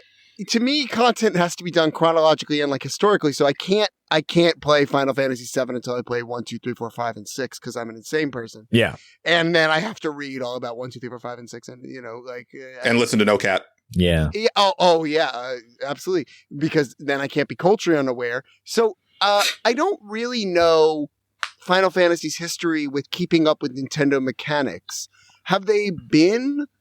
Which I know this isn't on Nintendo, but I know they were sort of associated with Nintendo until 10. 7. Big 7. That was the big announcement, right? Right. It was the PS1, and they were like PS2 or 1. They were 1. Like, 1. It was this big, huge announcement, and everyone. Yeah. Sony actually marketed Final Fantasy VII in the West. They sure did. It's considered to be one of the first React events in the world of games. Is how I know it. Yes. Is that like fans were the fan reaction to this it was what a big deal. Petitions, boycotts. Yep. Yeah. How much have they been a part of being like, because I don't know this about the games, how much have they been a part of being like, this is the new mechanic, incorporate that into the game? I don't know a ton about, you're talking about this thing of like pulling this mushroom, and you were doing a motion that I guess the listeners can't see. I assume you're using a PlayStation controller. It's probably to, just pull. No. Yeah, you're using the analog stick to pull on it, right, and see what the give is, and then you're using the haptic or the adaptive triggers to slowly pull down to pull it and everything. So what is Final Fantasy's history with doing things like that? But this is the gimmick of this game, or this is not gimmick. This is the new mechanic, dual analog stick, whatever it may be. How much have they conformed to that? They don't really go into a lot of stuff like that, I would say. From Final Fantasy VII on, it has always been chasing the fidelity. Yeah, it's more. Weird. Final Fantasy VII was about look at these new polygon graphics, look at these CG animated scenes, right, and that was it through the PlayStation generation, and then when you got generation, they were the best looking games on that console for the most part, a lot of the time, and that continued into the PS2, and then it was like with Final Fantasy X, it was like listen to these characters talk, right, because we haven't done that before, and voice acting is still relatively new at this point. Right. I have been obsessed, by the way, because I know that I answered questions about this. I've been obsessed about learning about this idea of lip sync. It is a very interesting problem that I still, in doing the game, am fascinated with the history of. I don't know how we've gotten to where we are now, but it is a really interesting problem to solve that I mean, you talk about the fact that if you change, I don't know what you export your podcast at, whether it's 44.1 or 44.8. Yeah. But that will ruin a track in animation. And so if then you start to mess with refresh rates, I am fascinated with this problem of frame rate versus hertz versus it's a really interesting idea to the point where I am not surprised that even to this day people put helmets on people. Oh, and it's I mean, lip syncs is still tough to do. People still don't do it very good. I mean, I was just playing that WWE 2K24 game, and the lip sync on every single character is god awful. It is so off of what they're actually saying that it's it's wild. Yeah. And it's interesting too with games from Japan, because playing Final Fantasy VII Remake, it's obvious to me that they worked with the English dub on the lip syncing. They synced it to that. And I doubt that they went back and resynced it for Japan. Right. I think they used to do that in the PS2 era, but I think it's too expensive to do that now. So I think it's just, they're like, no, it's going to sell more copies in the West. So we're going to sync it to the English. There's a mocap. They don't animate. That was a big thing with my game, was they don't animate. Mocap. I know how to do mocap. You can go on my Instagram and watch my mocap stuff.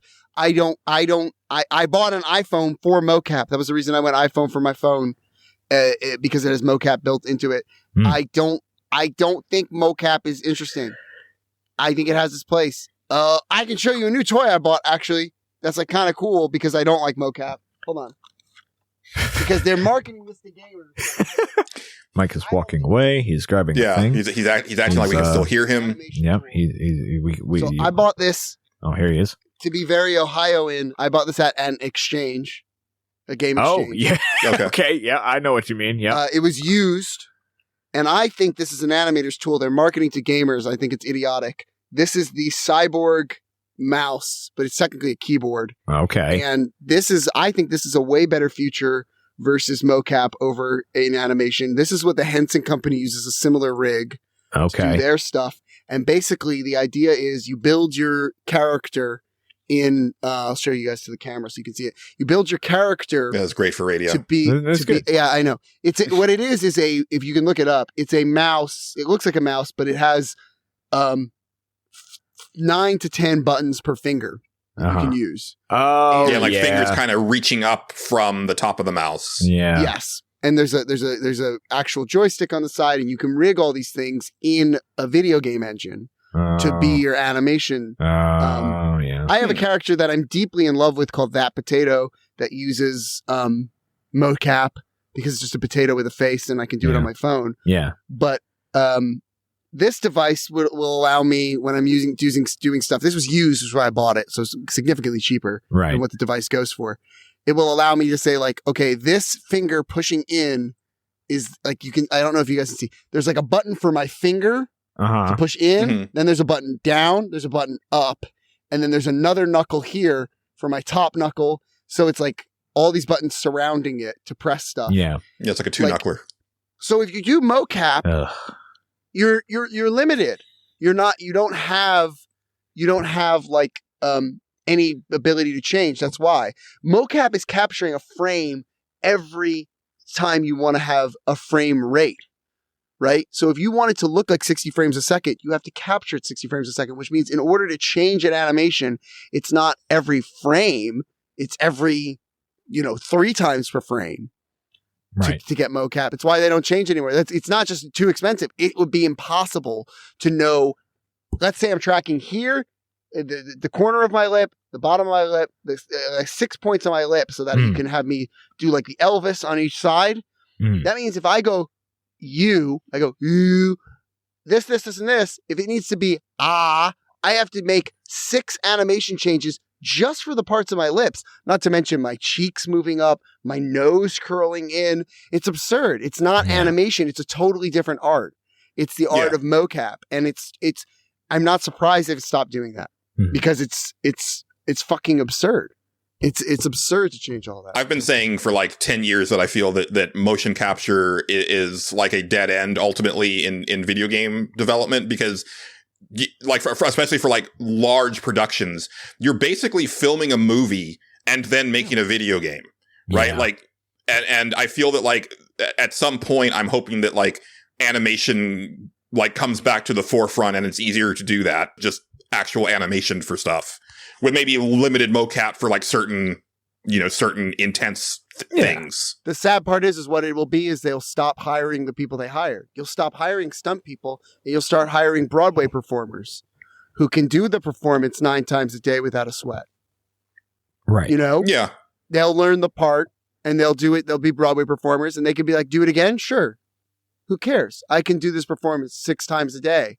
I would prefer that than constantly trying to shoehorn, celebrities into video games and just being like, oh, that's a celebrity in my video game. Like Hideo Kojima has entered the chat.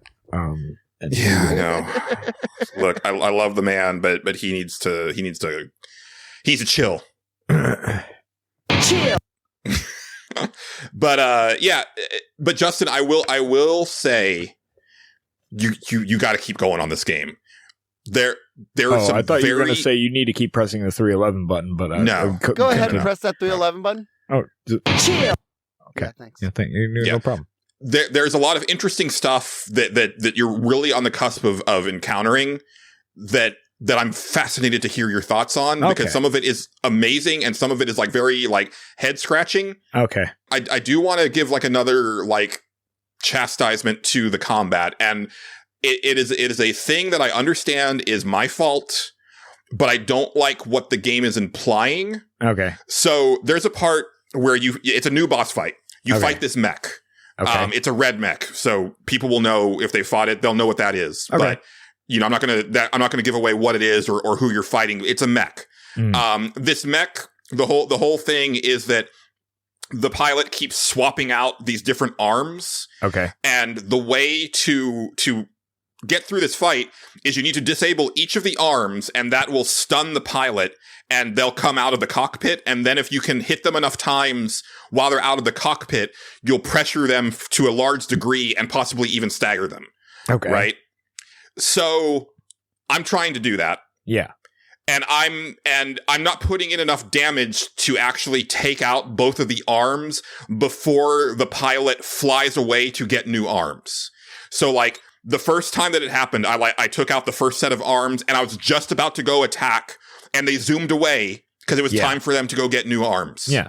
And then they came back and it took me a while to disable those arms, and then I got to attack a little bit there. Yeah. But then on the third set of arms, like, it basically just didn't happen, and I didn't stagger the boss until it was almost dead. Yeah. And the implication was, you're not good enough at this combat because you should be doing this faster, and this boss is actually on some sort of hidden timetable. Right. And if you haven't put in enough damage at this point in the fight, fuck you. Yeah. I've had a lot of stuff like that, even at the point where I'm at, where it was just like, hey, use this thing. And I was like, I don't even remember how to do that. Like, right. The tutorial for that was so long ago, and I barely ever use it. So what do we do here? And so, because it was like, you know, I examined the boss and said, do this thing to pressure the boss. And I'm like, okay, I did that thing. And the boss was like, but you didn't do it fast enough. You didn't do it fast enough. Yeah. And I'm like, but I did the thing. Do you have it on easy? I don't. Okay, that's your own fault because it's funner on easy. Because that's why I put it on. I was like, I'm done with this. I just don't want to do it. Yeah. But then there's times when like I do really well, right? Oh, yeah, and so it feels really good. Yeah. At this point, I feel like if I dropped it down, then I would just be like kind of snoring my way through a lot of the fights. That's how I do it because I just don't care about them. Like I just yeah. I gave up on that combat pretty early because I was just like, this is just frustrating to me. It's very overwhelming and I don't like it. So putting it on easy and we're gonna cruise right through this. I don't like that RPGs don't fucking in the year 2024. I don't. It's any game too, but especially RPGs where there's so many mechanics. Just fucking lay out what the difference is. I don't understand it. I don't understand. We're not in an era where you can't have a whole paragraph below. Tell me what the different. Like, tell me how the fight mechanics change. I don't know why I have to guess whether I'm going to enjoy hard or casual. I don't get this trend still. You know. Oh no! It tells you. It tells you exactly what is the difference. It's just easier. But that's a ridiculous explanation. No, bosses have bigger health. I think Final Fantasy VII does actually tell you that. I think it does actually specify what changes it makes or something like that. It might. I could be wrong. Mass Effect 1 was really good about that because it would tell you exactly like, you know, enemies are going to have this much more health, this much more shields. They're going to be this much higher level than you. Yeah, but again, like there's some really interesting stuff in there, and I'm sure there is. Some of the character stuff has been amazing, and I'm definitely want to like really like talk like super spoilery in it for like a Patreon special once we get there. I plan on going back, but right now Unicorn Overlord has consumed my life, so.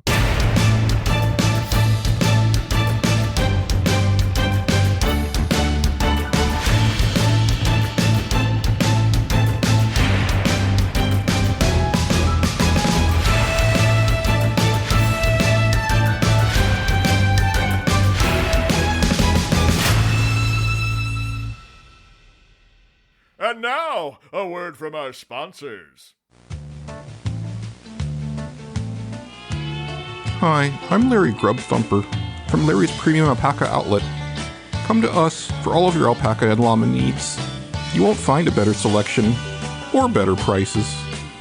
And don't listen to my brother Gary's lies. He's just mad that his wife left him to be with me. My alpacas are 87% scurvy free. Don't forget, when you need an alpaca, call Larry. I didn't get to play it all that much this week, partially because, I had commitments, right? Like, I knew I was going to go on Perfect Storm on Wednesday, so I kind of blocked out that time for that. Yeah. But also, you know, I've been working a lot at work, doing a shit ton of typing. I've been on my phone way too much, like trying to be more active on Twitter for the show. And, you know, it kind of exacerbated my little, you know, repetitive stress in my wrist that happens to me occasionally throughout, you know, like once or twice a year. So I couldn't actually play anything with a controller for like the last couple days. Yeah. And I was like, I almost fired up Unicorn Overlord because I was like, I can probably do all of the menu stuff with my right hand. Yeah. At the same time, I was like, these games are all too goddamn long, and I need to have like at least something new to bring to the show, right? And at the same time, there was the spring sale on Steam. Yeah. And Videoverse, which you had talked about on our Game of the Year episode last episode, was on sale because I had it on my wish list, and I was like, that sounds perfect right now. So I went ahead and fired that up, and I'm almost done with it. It's a pretty breezy game. Yeah. That game drives me insane. Oh yeah, Justin, because it feels like it is a very personal story, and it's also a personal story from someone who grew up in Europe. So I have to like remember that that is a different market. Yes. But at the same time, the story is set in 2003. The console that you're playing on. So the idea, this is like a visual novel. It's based around the death of this console. Yeah. Where it has this like online chatting component, and it's about like a lot of it is about interacting with your friends through this you know this old internet format. Yeah. You know, talking on forums, sharing pictures, getting on video chat. Right. But the console's graphics are akin to something that you would have seen on PCs in like 1982. Yeah. But then the video stuff is something that you wouldn't really see in 2003 either. And then Julian, the console itself Julian, just stop. You are no. Just stop. To the nth degree, and I've never even played the game. Go ahead. Finish your thought. Let me pull the thread. You are such a nerd. This makes me like this is the most egregious shit I've ever heard in my life, Mike. Go ahead, Julian. Finish your thought. This is insane. The console itself is love you, Julian, but obviously just get over it. I'm like, oh my god, it's a fictional video game thing, real, Julian. But calm down. It's going so hard into trying to evoke like a certain time, and I can't resonate what it's trying to do with what it is showing me. And there's I'll get off that because you guys are not going to even listen to me. You're just going to talk over me. That's fine. Nothing worked. If it was real, it would be you sitting there for 20 minutes pretending that it worked. Nothing worked back then, Julian. It never worked. Yes, it did. I was there, dude. You always say that like I was there. It worked.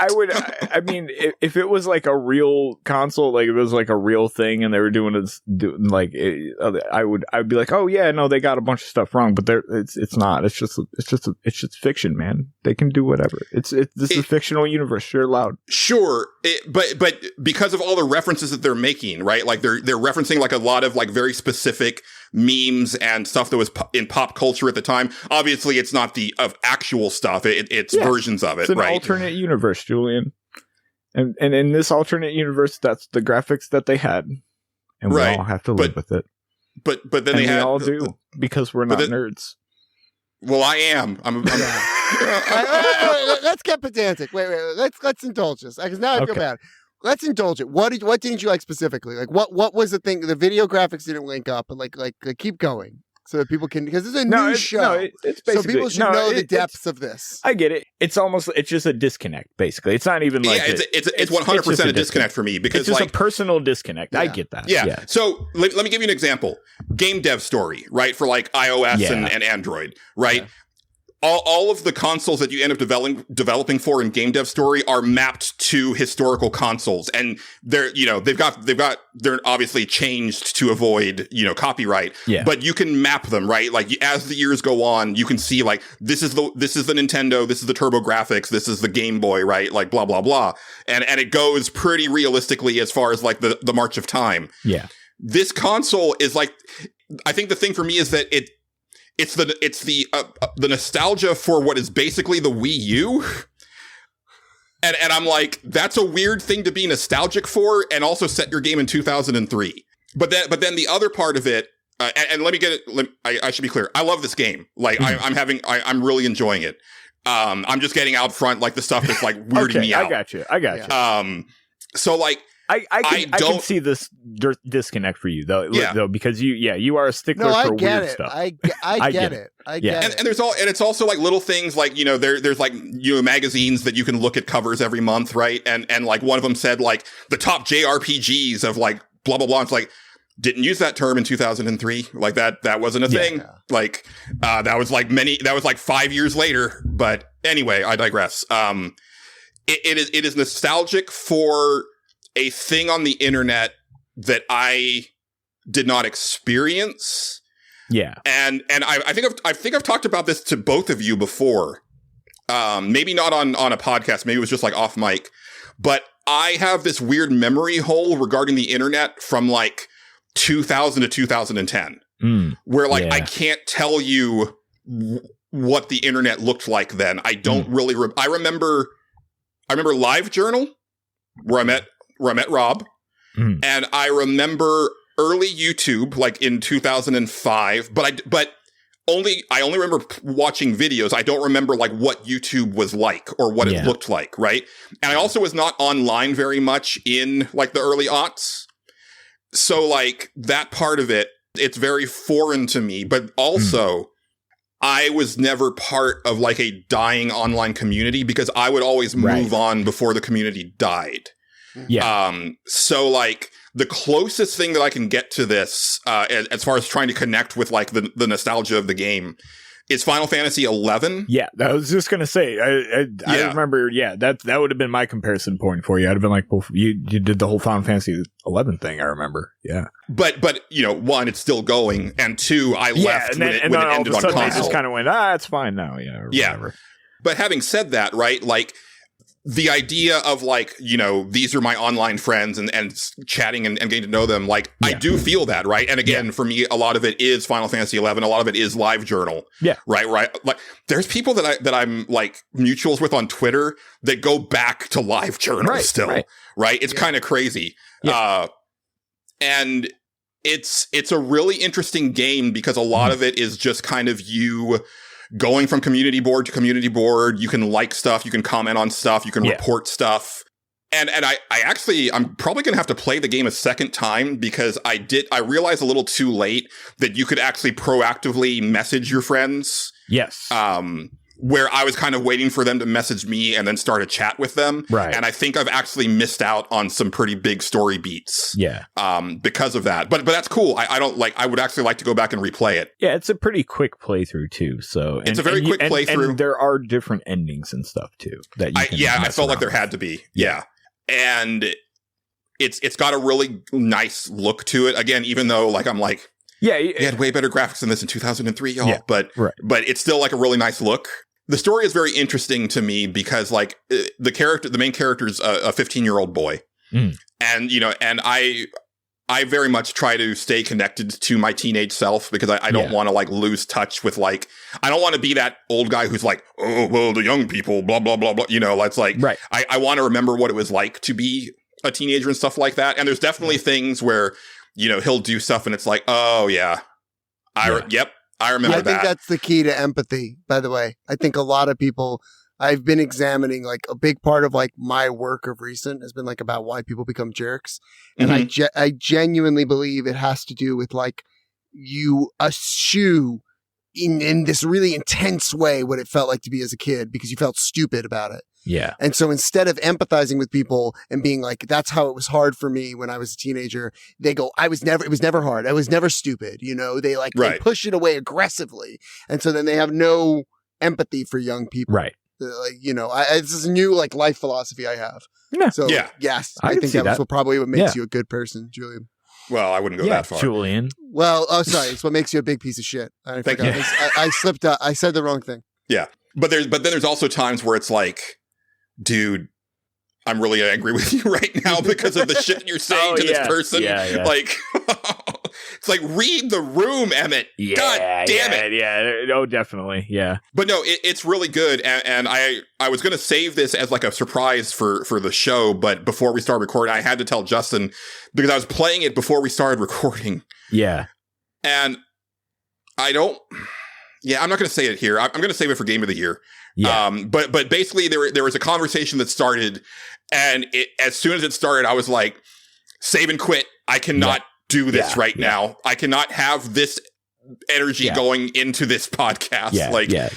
It was about to wreck me. Yeah, for me, that whole game is about like that whole situation goes down and all the it's really, really good in that aspect. So it is, and I do highly recommend. I think it was a very good choice, Justin. A good recommend from you. Yeah, it's text based, right? The conversation you're talking about. Yes, there's no voice acting in this game. Text based like intense dramas like that are having like kind of a revolution right now. It's awesome.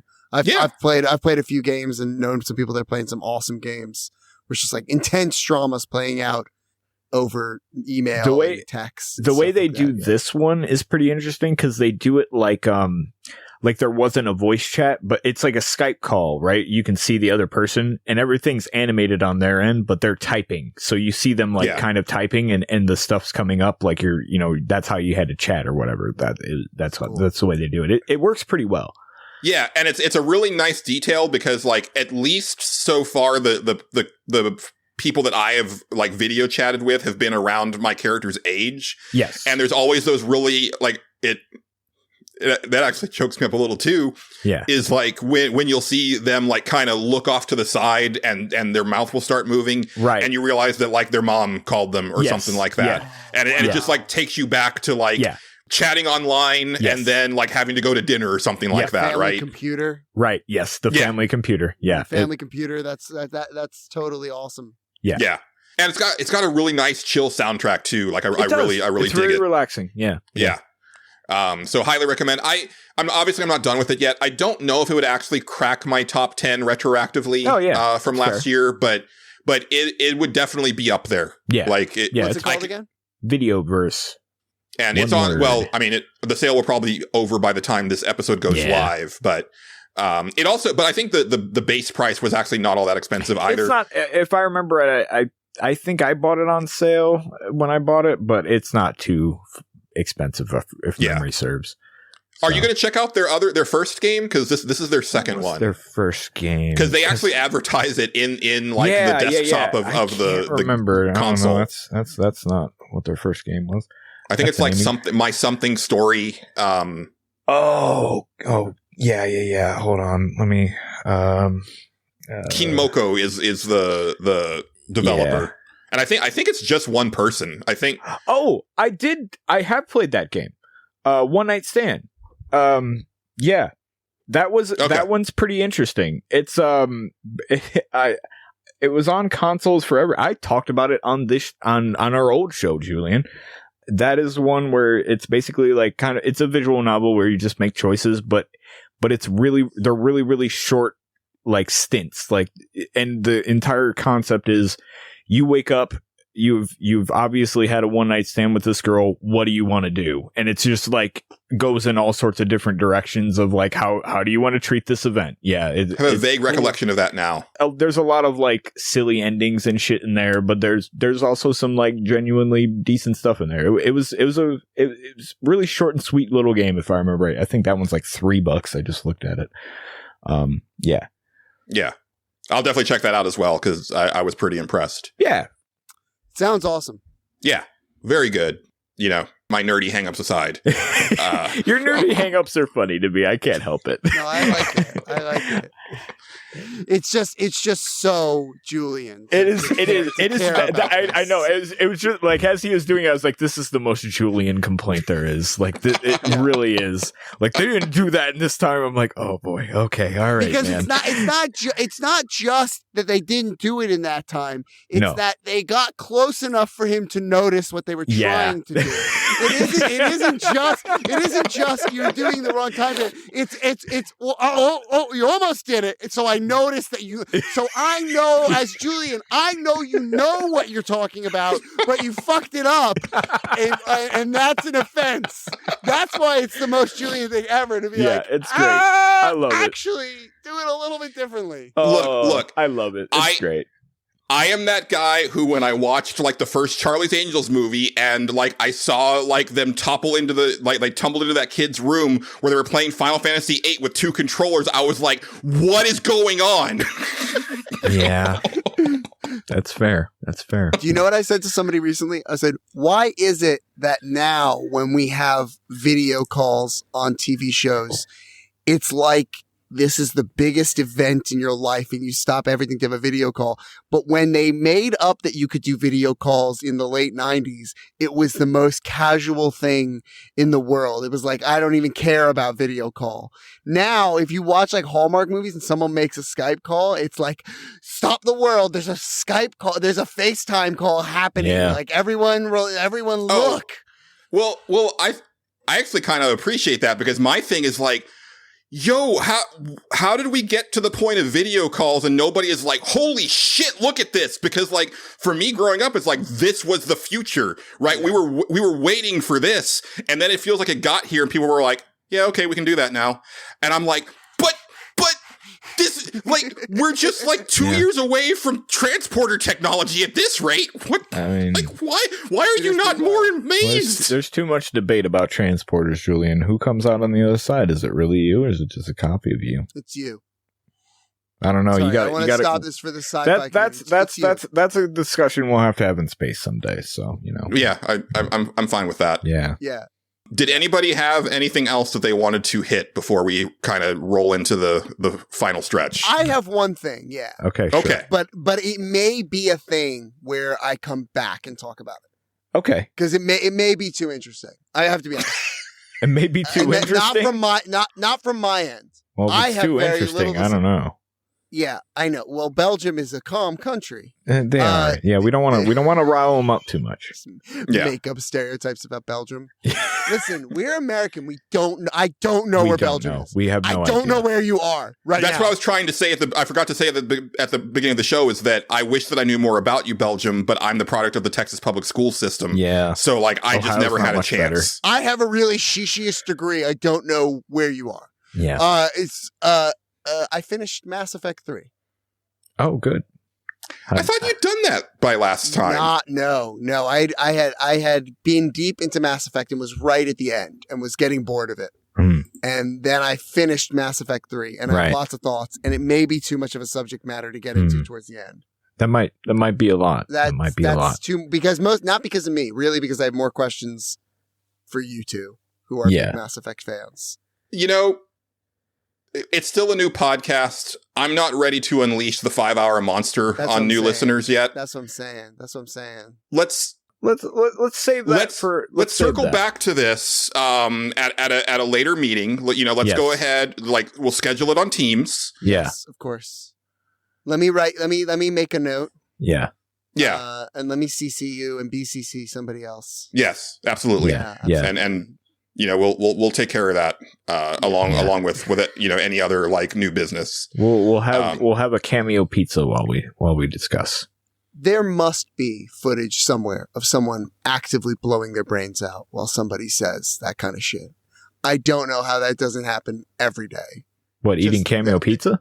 Yeah, well, yeah, that too. Okay. But just the corpo speak and the CC and the Teams and the Google Doc and the nonsense. I don't know how there isn't like, and just let me get my shotgun. Do you think that you could pay a celebrity extra money for a cameo at Cameo Pizza? Oh, man. You assume that somebody who's on Cameo. I don't know that I talked about this on air. During the pandemic, I tried to get Fox News people who were on Cameo, because that's professional for news pundits. Right. To encourage people, you could pay like them nothing. These people that were literally on TV, you could pay them like $50 for like a personal message and $100 for a rebroadcastable message. And so I messaged every Fox News pundit that was on Cameo, which is totally unprofessional, to encourage people to take the vaccine. And I had the weirdest interactions with them. Oh, I bet. Where they were Yeah. like, why would you want someone to do this? Like, what are your motivations? Being like, oh, just to keep people healthy. It was like, well, I'm not this is Fox News people. Like, I'm not a doctor. And be like, okay, well, you can tell people in the message to ask their doctor. And none of them would do it. And then a lot of them deleted their cameo after I messaged them. Because You they ruined realized so they many, shouldn't do that. so many terrible stepfathers' Christmases that year. Oh, look at this. It's the Spanish girl from Fox News telling me to have a good birthday. Okay. Yeah. What the hell, man? Who the fuck would buy a cameo from a Fox News course? I mean, I can't imagine who the fuck would be like, I just need that lady who's telling me to not like the Jews to have a good fucking 50th anniversary. Well- I mean, who the fuck would pay for that? Probably I Amy cannot Grant. imagine. Amy Grant would pay for Amy- that. What was that about? Oh, Amy, no, don't tell me Yeah, that. She might. I don't know. I What don't was know that what. about I don't know her personal history, but I Yeah, know she's it's very prob- Christian. Yeah, so yeah, there's yeah, that. Well, then okay. she's on the train. She's probably on the train. As I'm a- just going to tell As you. a Jew who is basically raised by Holocaust survivors, anyone you started a baseline anti-Semites. Yeah. You know, you've got to prove it to me otherwise. And Amy Grant smells of. I was waiting for it. I'm trying to like pause for you to do it. Oh. The point of it if Yeah. it doesn't happen all the time. Well, before we get out of here, Okay. What would have been a short topic? I mean, obviously not Mass Effect. There's too many questions. But what would have been a short game? I mean, I played some quick games. oh, I don't know. Like, I just feel that a Mass Effect 3 ending discussion could go an extra hour at least Wait. now. Here, I'll show you this. I have this. I got into these things that you see at like Walmart. Yeah, I love how you like showing stuff to the camera Yeah, for the listeners of good. our fucking podcast. Don't give me an Amy Grant for it's absurd. Defend me here, Justin. Books, check them out. Books, check them out. Yeah. I have in the wake of this like weird collecting crash, I have noticed that like these weird like ports. So I have this like Atari game thing where like it has like a bunch of Atari games. I also have this Pac-Man one. You see these in like Walgreens in Belgium. I don't know what Walgreens are called, but I've been getting into them. They're cheap and like they're awesome, and they let me bring Pac-Man and Atari with me everywhere. And in looking at the collecting culture, things like this from the past like never depreciate in value. So, Are those from the past or are those more recent? those are more recent, but it Okay. inspired me to say buy it now when it's cheap. Right. Because it seems as though these things like really go up in value, not because I want them to, but because it's like they're so of the time Right. Mhm. that you would never think to buy them in the future. So I just thought it was cool to own. The Yeah. Atari one kicks ass. Nice. It has literally every Atari game, and then it also has games this company made and bought from people that made like fake Atari games, like on the emulator. Yeah, why not? Engine. It's awesome. So cool. Nice. Nice. All right. That's it. That's all the games I've played. All right. That's Okay. good. So, All right, Julian. What else we got? What are we doing? Well, there is a place for questions, comments, and concerns regarding the stage select. We've been building up towards this, and I'm ready for it. Let's go. Yeah, so we do have a question, comment, or concern from a listener. And or concern? Yeah, okay. and or. Specifically, I think a concern, Okay. and I take these very seriously because again. Okay. Like we run a tight ship here, right? Like we want everybody who comes to the Stage Select auditorium to have a good time and leave happy. I don't know about that. So it reads as thus: to the management, Okay. I'm all about supporting local business, so please take this as constructive criticism. When your establishment moved into the neighborhood a few weeks ago, I was like, great, another video game podcast? But after dining on the first couple of episodes, I'm glad I gave you a try. First class quality all the way. Oh, thank you. Which makes the 311 button all the more disappointing. I'm not a restaurateur or anything, but I thought building an audience was about making people smile, not triggering hair gel soaked memories of late 90s rap rock. Yeah. One moment, I'm enjoying your cereal conversation. The next, I'm assaulted by Doug Martinez's nasally chill, followed by an inane factoid. I don't know that I've heard this sound effect. What are you talking about? Chill. That got it. Yeah. Yeah. Wait, sorry. I think that was on my. What was it? Hold on. Chill. That's what you're talking about. Yeah, that's Julian, what. did you hear? Yeah. I did hear it. Yes, thank you. This. No. Did you hear this? Did you hear? No, play it for just. But this one, yeah. Thing. Yeah, that. Yeah. Did you hear it? I did hear it. Yes. Yeah. Got it. He continues. Do you have any idea how triggering that was? Almost immediately, I craved Surge Soda, Celebrity Deathmatch, and Total Request Live. My ancient stovepipe Jinkos out from hibernation. Yeah. Do you know how hard it is to find a puka shell necklace in the year 2024? It's not easy. It's not hard enough when you're in the midst of a 311 relapse. It's not easy. Yeah. My gosh. You're gonna get all mixed up. You're gonna not know what to do, and next thing you're gonna turn around and find a person. Whenever you hear what? 311? Oh, this. Yeah, that whenever that happens. Yeah. With great power comes great responsibility. So going forward, I urge you to think twice before conjuring the memories of snot-nosed MTV-era COD reggae mall punk like some sort of Lovecraftian demon from the Britney Abyss, or from the Briny Abyss. I apologize. Britney Abyss! No! From the Britney Abyss! Keep it in. The Britney Abyss. Yeah. As a youth, I spent too long thinking Amber was an acceptable song to listen to en route to adventures down the shore in New Jersey. Yeah. I can't live that shame again. Respectfully yours, Bill from A Gamer Looks at 40 podcast. Bill. I'm fucking mentioned New Jersey. Bill, I'm so sorry. Bill, the mall I was talking about was the Morristown Mall. It's fucking unwalkable. Yeah. Now listen, I need to share a story of how the 311 button came to be. I don't know if I did this last time. It is sort of a thing that a friend of mine and I do at work. We just do this back and forth because we both don't really care for 311 at all. And we find it hilarious. And so after I did the 311 button, I went back to him and I said, listen, it's starting to bleed over into other things now. I've made a button.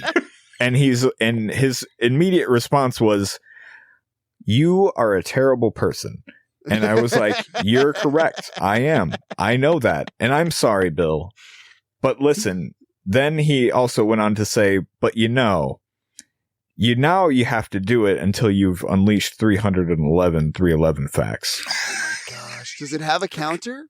And does the button have a counter? I believe it's about at 6 right now. I'll have to go back and listen to get a real accurate count. He means the actual 311 facts, like the 311 minutes. Yes. The 311. So it may be a thing for a little while, Bill, and I'm very sorry. Now what's going to happen though is I'm going to calm it down. We're only going to do one per episode, and my immediate response was, there's no way that there's 311 facts about the band 311. They're just not interesting. There can't be. And their response to me was, we'll just make them up. And I was like, that's a dangerous comment. And I was like, you know what? I will. So it's time for the 311 minute. Here we go. This is a fact. This is the 311 fact of the week. I definitely didn't make it up. Bassist Aaron Peanut Wills doesn't believe in drag racing. Doesn't believe in it. Just doesn't think it exists. Refuses to look at it. Does that include RuPaul's Drag Race, the show? No. Actual drag racing, like with John Force and whatnot. Doesn't believe in it. Doesn't you have blown my mind, Julian. That both activities and competitions are drag races. Yeah, they are. My fucking little brain is blown out of its head. Yeah. They're both drag races. Yeah, they are. You win in both of those cases. You have won a drag race. You have. Well, grammatically impressive. Bassist Aaron Peanut Wills doesn't believe in it. So, what are you gonna do?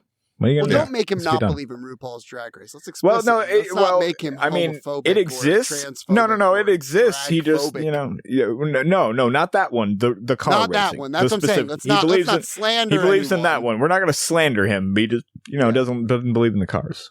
I'm not saying that he's like anti RuPaul's Drag Race. I'm saying that if he doesn't believe in drag races, then when he sees RuPaul's Drag Race, he's like, "What is that show called?" Because that doesn't compute. He may not believe in it like the treasure in the Goonies. Yeah, he doesn't. He doesn't get to play on words. True. Yeah, it doesn't get to play on words. Basically. Okay. Yeah. That's it. Well, that was your 311 minute play on words. Yeah, that was your 311 minute. And we're now at 7 now. We'll have to keep a tally. And this will end it. All right, there we go. We've done it. It's ended now. See, But the problem with this is that I'm going to have to be the one that keeps the tally because you're not going to remember next week. No, it's at 7. Look, okay, I'm sorry, making. you said when you said it was like 6 when we started. Yeah, I'll have to write it down. exactly. You know, we'll just say it's at 6. And we'll go from there. Oh, now we're going backwards. We're going fucking backwards. Well, now it's at 7. It's at 7 now. Can I ask a question about gaining new listeners? At some point, you will have to actually explain what 311 is. It's a band. Yeah, I know. But like at some point, people will start to come in and they won't know what 311 is. And the idea of searching 3 numbers on the internet, 3 integers on the internet is not exactly. Well, I would imagine 311. I like it better this way. 311. Well, I was just going to say, Mike, listen. I would imagine like the service 311 gets me more. Can I tell you a secret? Than Can I the tell you a band secret? 311. That's funnier to me. Me too. Yeah. I want them to be confused about 311. Okay, that's fine. Yeah. That's fine. By the time that we get to 311 minutes, Yeah. I hope that people have no concept of what 311 ever was. Yeah, it's gonna be great. What a ride we've begun. I dispute that is only one fact because you also included this person's middle name. No, that's his nickname. Thank you. Now we learned last week, if you would have listened to the show, Mike, that he got his nickname Peanut because his head was shaped like a peanut. Apparently. Yeah. I'm one episode behind and I'm going to lie to the audience and say that it's happening because of time recording. So I'm allowed to lie too. Yeah. No, the episode hasn't come out yet, so I can't hear it. Oh, that's fair. Yeah. I can manipulate the media. We're good at it. Some way. No, but I've written a new note. It's called 311 tally, and we're just going to write 7 right there, and then we'll just add to it every time. And there we go. One less thing for me to worry about. I appreciate it. If I lose track, it's funnier. If we just time warp and all of a sudden it's like I think it's been like 400 now. You can stop, and I'm gonna go. It will never stop. I'm sorry, Bill. I didn't mean to trigger you again, but it's funny to me. I don't know that I can name 4 311 songs. Oh, there's you know what, Mike? Honestly, that's probably for the best. Apparently, there's over 60 of them, though. Yeah. Really? Yeah. That's crazy. Yeah. That's wild to me. Yeah. I don't like that I know this much about 311 already. No, I like that both of your responses was the same way that people talk about like when there's like an airline crash and someone's like, "No, there were 3 kids on board." Yeah. That's like your response to like there's 6311 songs. Yeah. Ugh. Yeah. Oh my gosh. Yeah. You know? It's a whole thing. It's real bad. It's real bad out there. Oh, oof. You don't want to hear it, but you don't want to know the news. Yeah. It's like whatchamacallit? It's like the Ted Kaczynski bombing. It's like, do you hear about those kids? Yeah. You hear 6311 songs. Yep. I know. You don't want to think about it. You don't want to think about it. No, you don't. You really don't. You really don't. Yeah. All right. Okay. Write in. Tell us what you think of white people with dreadlocks. That was corn. Well, no, but Bill evoked the era. Yeah, it is that era, though. It is that era. Listen, Bill, I was right there with you, so it's okay.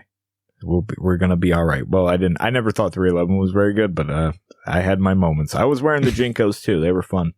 They were real big. Do you ever wear Jinkos? They were just big. I missed that entire thing. I take that back. Now that I've heard them described, I definitely saw people wearing them, but I did not hear the name Jinko until like 10 years ago. Oh yeah. Can you just read the section where he lists the trends? Just rapid fire, just that little like. I closed the window. No, it's closed. We have to move on. This is the end. Amy Grant is calling it right Amy here. Grant has spoken. Okay, that's fair. Yeah. You'll just have to rewind and go back. That's right. If you have a question, comment, or concern, you can email us. The email address is thestageselectpod@gmail.com. we're going to go ahead and get ready to head out of here. Mike, thank you for being on. It's always a pleasure. It is, Mike. Of course. It's so fun. This was a lot of fun. Happy. This was literally the first social interaction I've had in 3 weeks. It's going great. It's going it's going considerably better than like the living inside your house, food delivery interactions that have been. Basically, that's been it.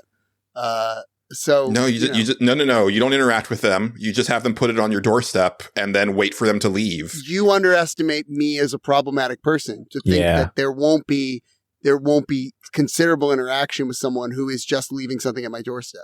Oh, you underestimate me. You are really thinking very highly of me that someone who is I'm not even with, that I don't have a bad interaction with. Yeah. This is a very nice compliment, Julian. But of course, even someone that just leaves grapes at my door or various sandwiches, obviously there's still annoying interactions. At least on my end, I'm bothered by them, even by them not doing anything particularly annoying, right? Other than leaving a sandwich there. I always have pleasant conversations with DoorDash people. They're like, never spoken to them. I never see them.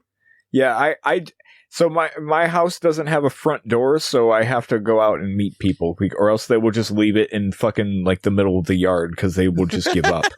Do you live in some sort of weird Sims house? It's very strange, Julian. I mean, it has a front door, but you don't know where it is. It's very confusing. You could go either way. Which way are you going to go? Pizza House East or Pizza House West? You don't know. So you gotta make a choice. It's a whole thing. So you gotta greet them at the door you want them to go to. Gotcha. It's a whole thing. Julian, I invented contactless delivery way before the pandemic. Yeah. These pizza people would call. I tell them all the time. I know. It's like slip it through the grate. Yeah. So put really, Michelangelo invented it. Yeah, that's true. I would have these people that have an existential breakdown pre-pandemic to be like, take the pizza, put it on the ground. Like, but I have to give it to you, Vic. I'll get there. It's safe. Don't worry. I'm doing something. It's like, I have to wait out here. It's like, you will be waiting a significant amount of time. I feel confident in the pizza's ability to not be stolen. It's okay. They would have meltdowns. That you couldn't leave it inside.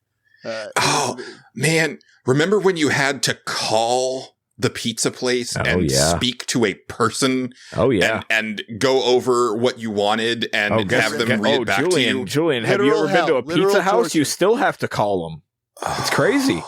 Yeah. The idea of speaking to people is for a pizza. I can't imagine it anymore. Sometimes I don't do that because I go to just Pizza Hut because they're the only place here that doesn't make me do that. Me call them. And I'm like, okay, we'll go there. But sometimes if they don't have something I ordered, they will call me. And what's funny about that is that they're way more awkward on the phone than I am. And that's crazy to me. That's insane. Oh God, they're probably younger than you. Yeah, they are. And it's great. Yeah. I love it. Like basically what I would consider a child called me and was like, I ordered fries from Pizza Hut. I don't know why. I've never had fries from Pizza Hut. I was like, why do they have this? I want to try it. That's what I did. So I ordered fries from Pizza Hut. I'm now convinced that it's not just time, it's dimensions. You have fries at your Pizza Hut? Yeah. What dimension are you from? You can get them. What are you talking about? I know. What are you talking about? You can order French fries from Pizza Hut. But this is so insane. Is Goku alive or did he die from a heart disease in your dimension? It's tough to say. Which one is yours? It's impossible to know. You got to get him the sensu bean in time. We'll never know. But anyway, I ordered fries from Pizza Hut because I was like, what the hell is this? I want to know. And then a child called me and was like, we don't have fries. And I was like, because we're at Pizza Hut. Hello? We're at Pizza Hut. And I was like, oh, that's okay, man. Don't worry about it. And they're like, okay. I was like, all right. Thanks for calling. And they're like, and they hung up. They didn't even say bye. They just hung up. because his head had been turned into a dog head because by you ordering French fries, he had been changed into a dimension in which people have dog heads for heads, and Pizza Hut sells French fries. What are you doing? You're ruining. You are the crux in which Batman gets shot by a bullet, shot by the Flash, and he's dead in this universe. What are you doing ordering fries? You're gonna fuck everything up. So now I'm in this dimension that I'm super curious if that interaction is like, hey, we don't have fries and we'll never have fries. And never have. And Hitler wasn't elected president of Georgia. But what world are you from? We never had them. We will never have them. Not at this store anyway. Or if it's like they just didn't have them that one time I tried, because now I have to try again to see if the child calls me and tells me that they're out of they don't have fries every time. Obviously, yeah. You definitely have to try again and update us. I will. I will try to order if the fries come to your house from the Pizza Hut. We have to know. Yeah, we do have to know how they work. They have two different kinds. They have seasoned fries and regular frise. Seasoned all the way. Well, where is the seasoning coming from? Where is the oil coming from? Fucking Pizza Hut. I don't know, man. What are they? They have to have oil. They have to have oil because they have wings and shit. Do they have wings? Yeah, they do. Yeah. Okay. Yeah. So they've got oil. Where do the potatoes come from? How long are those potatoes? I mean, Idaho. They're just bagged. They're just bagged pieces of shit. Frozen. Yeah, they're just frozen fries. They don't look good, but I have to know. Yeah. No, I'm right there with you. Yeah. Like, I have actually been actively checking my local Taco Bell to see if they've gotten the nuggets yet, the chicken nuggets, because I heard that was a thing that was coming, and I have not seen. Maybe from a different dimension. I think so. Actually. I don't know what the fuck Julian's talking about. Yeah. Did you not see the E3 style presentation that Taco Bell made a few weeks ago, where they introduced their new menu and said, "We've got chicken nuggets." That's right, Taco Bell's got chicken nuggets. Why wouldn't they? No, this is like sci-fi. I've been busy working and I locked myself away. And like you've been eating entire Dairy Queen ice cream cakes. That's why you don't know. It's a big conversation between me and Julian. I love Dairy Queen ice cream. I literally feel like Superman. What's the little city he has in a jar? Calamungus. It starts with a K, but I don't remember. I feel like I went on a little adventure inside there for the past 3 weeks, and I came back out, and Brainiac is running Canada. This is crazy, the things you guys are saying to me. Yeah. I'm feeling like I screwed up. I let the world go unprotected for too long, and horses are eating each other, and trees are marching, the forest is moving, and no man of woman born can create chicken nuggets out of taco. I don't know what's happening. Yeah. Yeah, and with that, the Ents march again, one last time. And with that, if the Belgian people don't write in, they'll do it. This was so Belgian forward in terms of like the Ohio core of it all. Yeah. I feel like we really reached out across the sea. We really did. We're crossing borders over on this podcast. Yeah. Here are the things I know about Belgians. There's like 2 hockey players I know. Okay. Which ones? Well, I can't say it because then I'll sound like hateful in case they're like not Belgian. Well, I mean, the French Dr. Evil's from there. Is Dr. Evil from there, or is the other guy from Austin Powers? I said Jean-Claude Van Damme's Belgian. I think. We think Jean-Claude Van Damme. We think they speak French. He's from Belgium.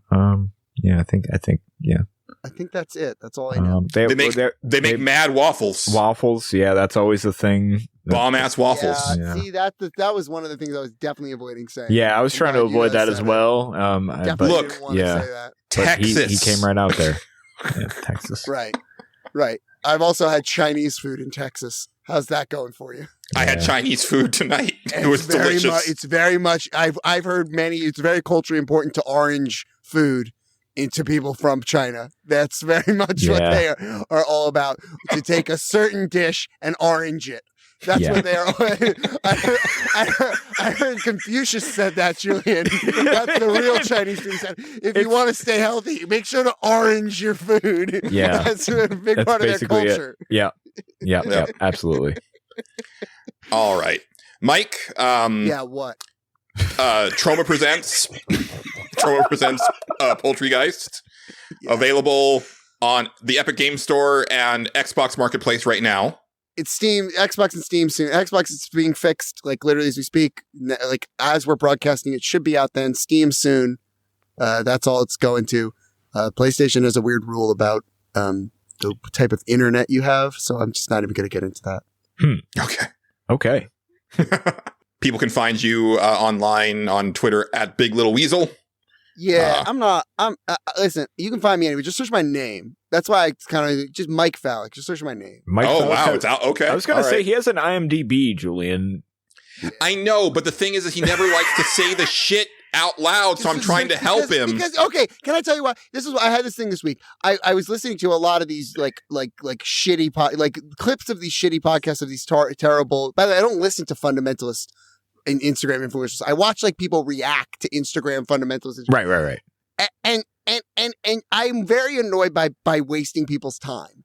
And I listened to this podcast about, again, reality show about Tom Sandoval. Okay. As you guys know from Vanderpump Rules, you're big fans. Yeah, biggest. Huge fans. Just never shuts up about it. Never shut up about it. Yeah. And this guy opened his, I'm not going to say which show it was that he was on to react and talk about this scandal. But like, somebody opened their show for 30 seconds just rambling about how they're thanking people for being there, listening to the show. And it's like, I just don't like wasting people's time. I care about the audience and I just want to make them entertained at every single second. And so it's like, my donation to the show is being here. You know, if I'm funny enough, you'll figure it out. You'll find out where I am. I've said my name. You know, I'm here to entertain you. Thanks for calling me out for thanking our patrons and shouting out our podcast friends and stuff like that. I appreciate it.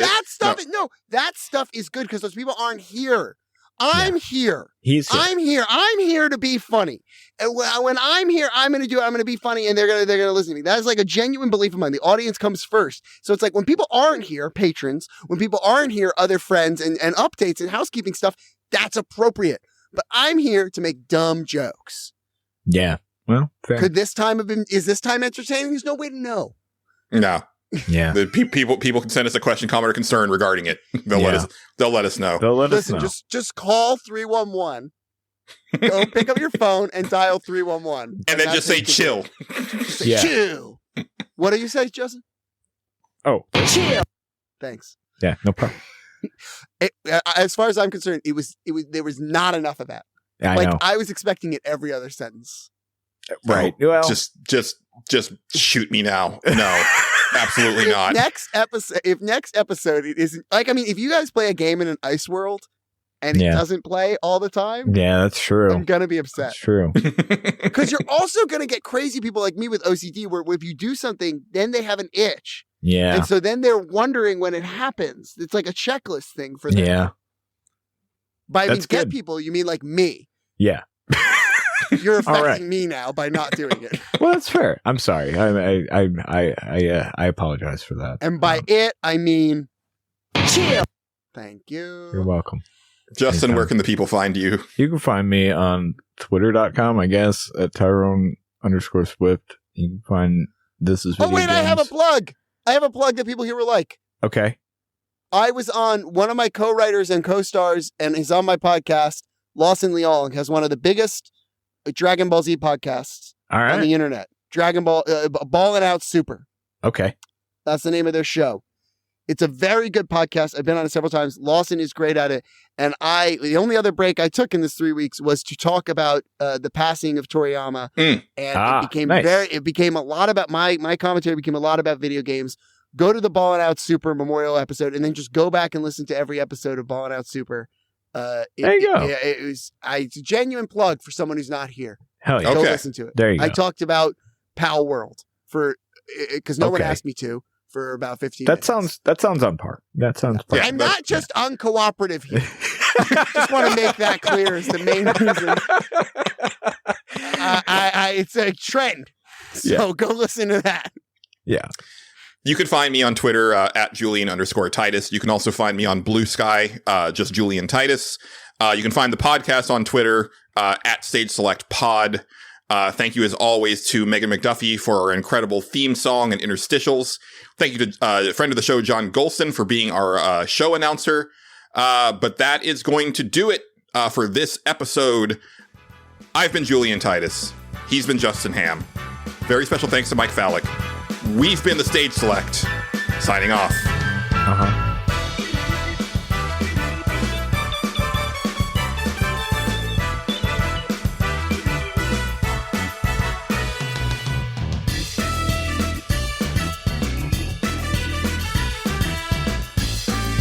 The Stage Select is copyrighted and owned by Space Monkey Mafia Productions, specializing in independent podcasting. Please consider sharing the show with your friends and support us by joining our Patreon or donating to our coffee. Thank you, and good night.